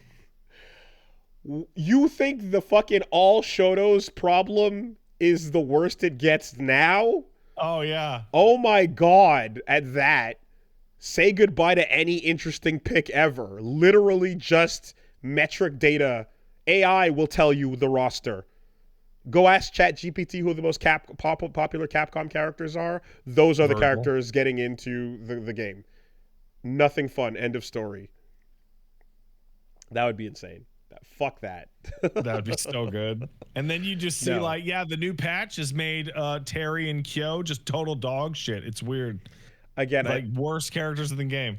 I think their deal, being just like, you get to borrow ours and do whatever you want as long as it doesn't destroy the brand, and we'll be okay with it. And then vice versa is like the simplest way to just not have each other co-developing. And yeah. I mean, you're right, but like the idea of Capcom making like Mr. Karate bad on purpose. So that they don't have to pay them have financial fucking ramifications, dude. Every buff and every nerf. Ugh. Anyway, I just don't think that's going to be a thing as much anymore, and I see guest seasons potentially being possible. I mean, the joke going back was like, hey, Akuma shows up in Tekken. Hey, we look at a bunch of Virtual Fighters showing up in DOA, and so on. Like, guest seasons as a potential thing doesn't interrupt the game's life cycle as much as a diversion of attention does. I think that as much as I fucking hate Negan, the fucking Walking Dead dude, I think that was the moment that every fighting game gets to be Smash Brothers.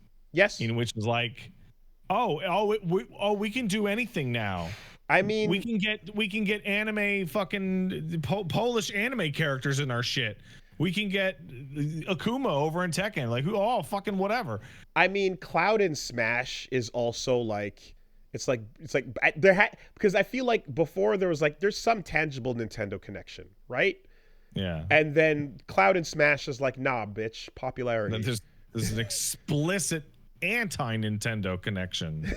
You know what I mean? Like that was the actual floodgate. Like Bayo was still cutting Nintendo, money there. Like this is a full on, like, we don't care. It's just based on who you love. And then cap that off with fucking Sora and shit. So we see these guest characters coming in, and I'm just like, okay, as long as it fits the world, right? As long as Baiken gets into Samurai Showdown and not Soul Bad Guy, just make it work, as best you can. So, Soul Bad Guy should go live in Street Fighter, if anything. Yeah. You have to put a Guilty Gear character in Street Fighter. Go pick one. It had. Come on. I mean, it could be Axel because that's his era. You know what I mean? Like he's from the past. But yeah. Anyway, whatever. Everything is portals, so you can just do whatever you want. This Geo does play the most like a Street Fighter character. There's that. But anyways, the other weird thing. And they just kind of let out that they're like, hey, so we're doing City of the Wolves, Fatal Fury. We're doing, these new Vice and Mature. We're also working on a Samurai Showdown action RPG. That sounds cool. And a new Art of Fighting game. Oh, that's great. People like art. No, actually. That's not true. Don't lie. I was about to say people like Art of Fighting, and I'm like, no, that shit's 30 years old. Nobody knows what the fuck Art of Fighting even is. Art of Fighting is the prequel series to Fatal Fury and KOF that takes place in the 80s and 70s. And people do not like Art of Fighting. People like Ryo and Robert. And King. And Yuri. Yeah. Yes. So, but the idea of bringing one back is nuts. Because it's also like, the differences between KOF and Garo are like more subtle but still pronounced. I like Yamazaki. The difference, yeah, certainly. And the differences between Sam Show and those games is much more pronounced. But AOF it's a slow 1v1 fighter with some weird shit like the taunt system to build up your meter and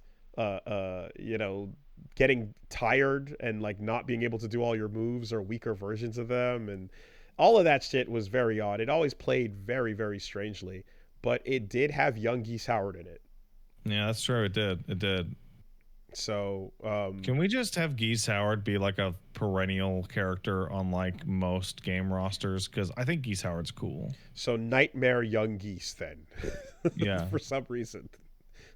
Sure. I would like to see them bring it, if they're going to bring it back, I'd like to see it have its own really unique approach and like lean into the weird shit, I guess, because Garo is the more traditional thing and that's been established, and Sam's show went nuts and that was a lot of fun. And also lean into the whole like this is taking place in the 70s and 80s bit. That would be very fun as well, to have everything be like particularly old and retro ass with its aesthetic. So we'll see where that goes. And yeah, I mean that's pretty much the stuff they dropped at Evo. There's things people already knew about, certainly like the Uni character and everything, but that was the beef of it. As I was not a single Virtua Fighter crumb to be had. Was one expected? Was a bird hopping around expecting a crumb? I would have accepted a crumb. Was Sega even there? No. Like, there was no Sega booth, dude.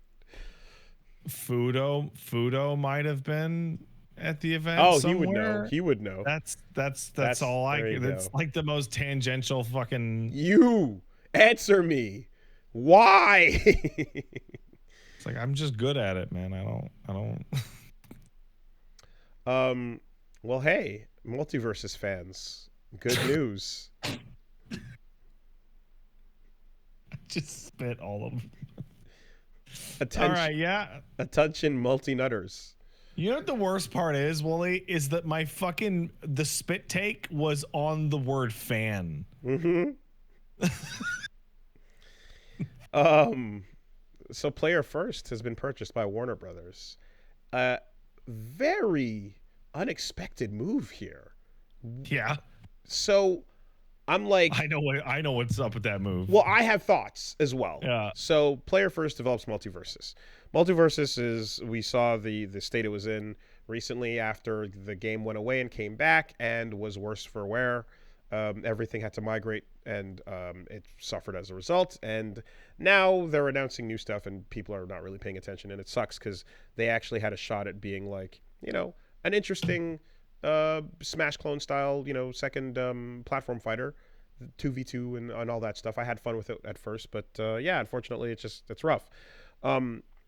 Warner Brothers has acquired the company, and when you have a company that you're paying as a, you know, outside support that's developing your thing second party or so, usually an acquisition is like, hey, we like what you did, this is great, and this is a investment in what you're going to make in the future, and we're going to believe in and trust you to, you know, make more of whatever it is we bought you for, right? Of course, there's EA over the years that we have to look at, and that's a different kind of acquisition, you know, and Nintendo. But I'm wondering if it's like we buy them while we are slashing and burning everything else, because Warner Brothers is absolutely fucking just the scythe is red. Rooster Teeth being one of those victims, of course, just killing everything off. And is the thought here, okay, we buy them so we have it, we're not just paying out to a third party, but we pay in-house, and this is a cost up front. And on a dime, if we look at the numbers and go, not shut the whole thing down, we just take the staff and dissolve it into our other studios. So the way it has gone in the EA and Activision Blizzard context.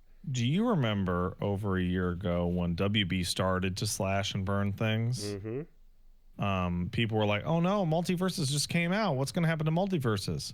Do you remember the statement from the development studio? The one where they were like, hey guys, thanks for playing the open beta. And everyone was like, no, what? That wasn't a beta. I think it was the director, like, responded directly to, are you guys going to get slashed and burned? To which he responded, well, we're an independent company and our contract states that MultiVersus has X amount of life and yada, yada, yada. So you don't have anything to worry about with us getting slashed and burned. You beat the contract. Well, we don't have to have one because it's we own it all now. It's cheaper to buy out the contract than to honor it.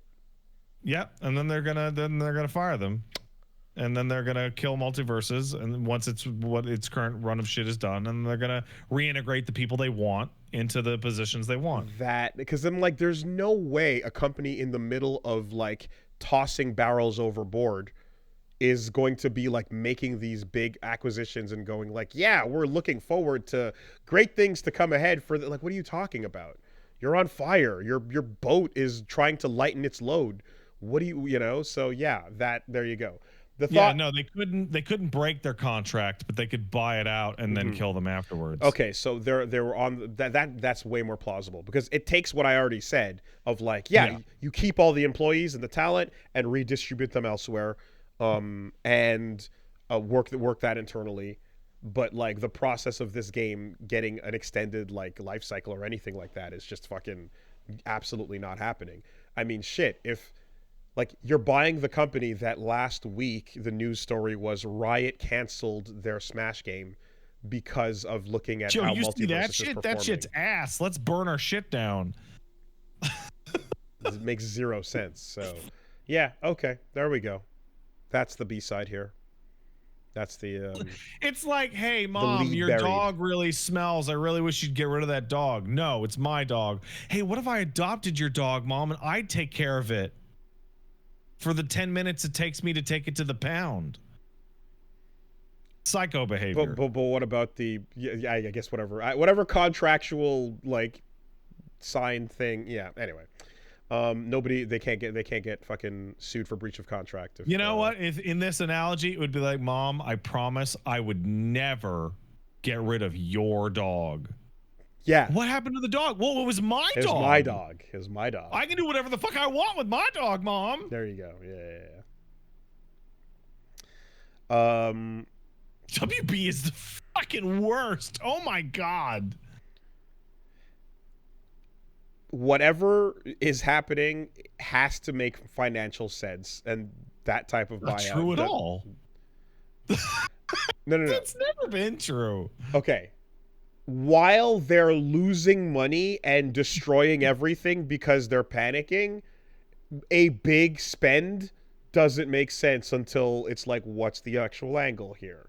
You know, how does this become a money-saving thing? Oh, because the lawsuit we'd be in after we breached contract for this is what they were promised or whatever would be infinitely worse. So fine. Yeah. Anyway, beyond that, I guess, I don't know. It seems there's a Cybertruck in Fortnite. And oh man, this is actually really funny. Because I can only imagine that internally there must have been a couple meetings and email threads to be like, hey, can we talk shit about this on our own accounts? No, you cannot. Okay, what if we say this is just my opinion and mine exclusively? Then so I think it's really funny. Every single thing I've seen about the Cybertruck in Fortnite has been, so we all agree it's on site, right? On site, yeah. Right. But also, so all you have to do to get the Cybertruck is do some basic quests that are in the game already. So like the system is built over the next couple of weeks that most normal players will naturally acquire the Cybertruck. And I've seen people going, I am literally going to stop playing Fortnite for 2 weeks to not get the Cybertruck.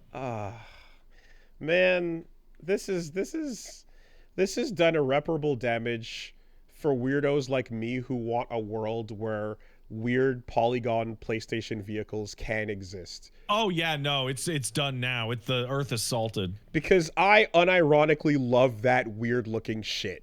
My problem with cars for a long time has been how boring they are. I hate that their color palette is so limited. I hate that they all have to relatively look like the same thing for the decade that they're from. Oh, I think the color palette thing is super awful. I think that cars should be more than black and gray. I hate that when you go to certain countries, all cars are only white. Though I did find out something pretty interesting, which is BC specific. I was talking to somebody and they mentioned that certain colors of car are very unpopular in BC. A lot of blues and greens, because it can make your car invisible on a bunch of the roads. Huh. Whoa. Okay. Because there's lots of coast and there's lots of forest. Okay. And lots of winding turns in the Rockies that it can make your car like invisible coming around corners. That's real. Yeah, fair enough. And then there's weird shit like, hey, red cars higher insurance because the people who buy them are crazier and get into Well, you know more why accidents. that is, right? You know, because red cars go faster. Red cars do go faster. It's true. They go faster. But no. Anyway, all this is just a long-winded way to say that I feel like vehicles are stuck within a very tight Overton window And from the 70s, you see the style, you see the 80s style, 90s style, and like that tight Overton window limits the shape of the front, the shape of the back, and the color range you can use. And you can always kind of customize and go nuts. But for the most part, what's on the market is going to have a certain thing to it. And then each company has their own style as well they're offering that's like, yeah, this is what the Ford things look like and what Jeep looks like, and Hondas are doing that. But I'm always like, I want, it'd be fun to have more unique designs and fun create shit. So, yeah. Anyway, this just hurts that. This damages that style of thing. I think the goofiness of not understanding a historical anachronism with the Cybertruck is like really fascinating, because the Cybertruck's based off of the DeLorean because it was Back to the Future, and the DeLorean's like silver and boxy, but like most people don't know this because we weren't adults in the 80s, but the reason why the time machine in Back to the Future is a DeLorean is because the DeLorean's a fucking piece of shit. And the fact that your time machines in this junker fucking pile of garbage is goofy as fuck. Yeah, and so like nowadays, whenever I see even seeing like new electric vehicles on the road sometimes and being like, whoa, what is that? Like, I'm not used to seeing even whatever that is. It's just different. It's interesting. Sometimes it doesn't look great. And yeah, hey, Woolie wants the Homer. It's all about aerodynamics, etc. I'm not saying these things. Bro, I would rather see the Homer driving down the street than the Cybertruck. Like, I'm not saying the things they do should have worse aerodynamics, nor am I saying they should be fucking insane, garish, sticker-based info warrior rides. It's just the tightness of what we have is so limited. And I'm sure that you could do things that don't lose drag and aerodynamic efficiency that still can have a bit more color range and have a couple more interesting elements to the way they're done. You are talking to a car culture that loves the style of pickup truck that I can only describe as the child annihilator. Sure. The one that has the fucking cab fucking 5.5 feet off the ground so that you could never, ever see a kid run out in front of you. Something that has a truck bed so high you would never, ever be able to use it for hauling freight. But it's cool and it's big, and my truck, my big penis. But it's like, hey, I think there should be more range to what we have with the limit of the market right now. Equals Woolie wants death rides for everybody. Like, what the fuck? If that's your take, if your take is yes, I'm asking you for the fucking, I'm looking for Calypso's vehicle. Fuck yeah, dude, that rules. Let's do it. You know, holy shit, man. I'm just saying, we have like 8 colors and the shit, and like it's like whatever the difference is between anyway, whatever. Civics have changed slightly over time. Things have changed slightly over time, and I think the state of civics is actually one of the worst places it's ever been in this country. But the difference between an old like a Civic that has this type of thing that was considered aerodynamic at the time and the one that we have now, there's aesthetic choices they're making that are not affecting those things. So don't be a shit and act as if every single change you make is one based on extreme efficiency or nothing at all. There's more we can do, you know? Anyway, if I was I'm sure there's an element to the two. Or like if you're into the fucking if you're Woolie, this sounds like the argument of a man who's not worried about hitting a fucking horse on his motorcycle. I gotta get out of here. Read me an email. All right. Fucking scrolling through Gran Turismo. Yawning. Oh man, that's always the yawning. Wow, it's got 400 cars and 390 of them are the same, I guess. I don't know. Fuck. I don't need the Blue Falcon and Wipeout, but holy shit, man. Anyway. Oh yeah, Bethesda unionized, by the way. Sick. Full on union. And you know what that says to me? They were well aware that they were going to get laid off next. They beat Microsoft to the fucking punch. Well, let's see what happens. All right, here we got one coming in. No name. Hello, Evo and Backlog. I was That's me. talking to a friend about bad jobs we've had, and one he mentioned was during a rough period at a company. They needed extra time on a big project, but they couldn't pay people for it. They sold this to the employees not as unpaid overtime, but as ghost hours. Okay. I shudder to think of the meeting where they brainstormed cool names for exploitative business practices. What are your favorite euphemisms? Oh, Or darkest euphemisms you've heard? I mean, the one I invented, mini buys, mini buys is pretty great. is my favorite, quite frankly. It's pretty fantastic. Don't worry about them. We just got mini buys in our game. Fuck off. I have nothing for this. Okay. I can't think. I'm not good with euphemisms. I just get all upset and swear at something. Digital lockers. I mean, that's not a euphemism. That was like a Ken thought that was gonna be a real thing. Fucking crazy Ken. Shit, what was it? What do you put in the digital locker again? You put in your fucking DLC and it like ages or No, some no, shit. no. The giant bomb bit. Where they just took like 8 other euphemism words and put them all into the same sentence. You're asking me podcast goofs from fucking 12 years ago. You have to take your and you put it in your digital locker, right? And then they had like a full sentence of it, and then you mind share. All right. Share. Oh, you know what? I don't have any personal experience with this, but I have been made aware of something that some people in our audience might be having to actually deal with as a real term. Hey, Woolie, how long does it take for you to put this podcast up once we finished it? How long do you think that job would be? A couple hours, honestly. Could you rephrase that in the terms of story points? What? Could you, okay, so imagine that the podcast was a t-shirt. Would it be like a regular t-shirt, like a medium t-shirt, or like an extra large t-shirt?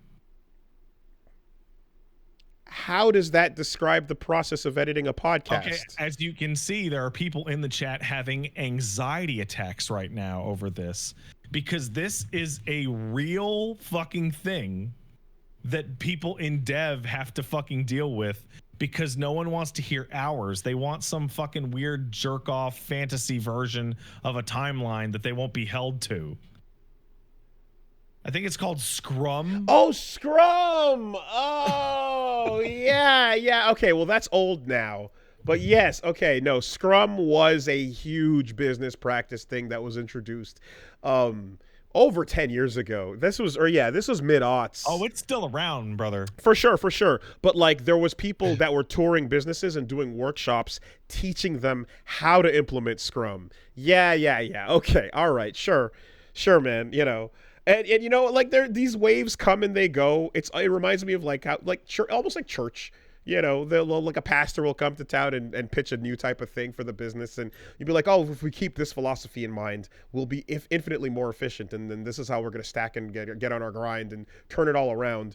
And I swear to God, like, at some point, everyone gives a shot at like becoming a Trello-based business internally, where they're like, we're gonna put everything up on Trello cards, and no one fucking uses it, and they just sit there and rot. And people who are meant to walk over and tell someone to something, they put it up on a Trello card that never got seen, and then everything fucking falls apart. But by that point, they've already bought an enterprise license for like $500 million. Like, these businesses go through these stupid things all the time, and the person who doesn't know what the fuck they're doing falls for all of them. 100%. Dude, we got to keep it agile. Okay. Yeah, agile. Yeah. We don't keep it agile here, we're gonna fall behind. Now tell me how many fucking t-shirt sizes this podcast is. Dude, you can walk into a room with all those words and land a producer role with no CV, just speaking that language. I promise you.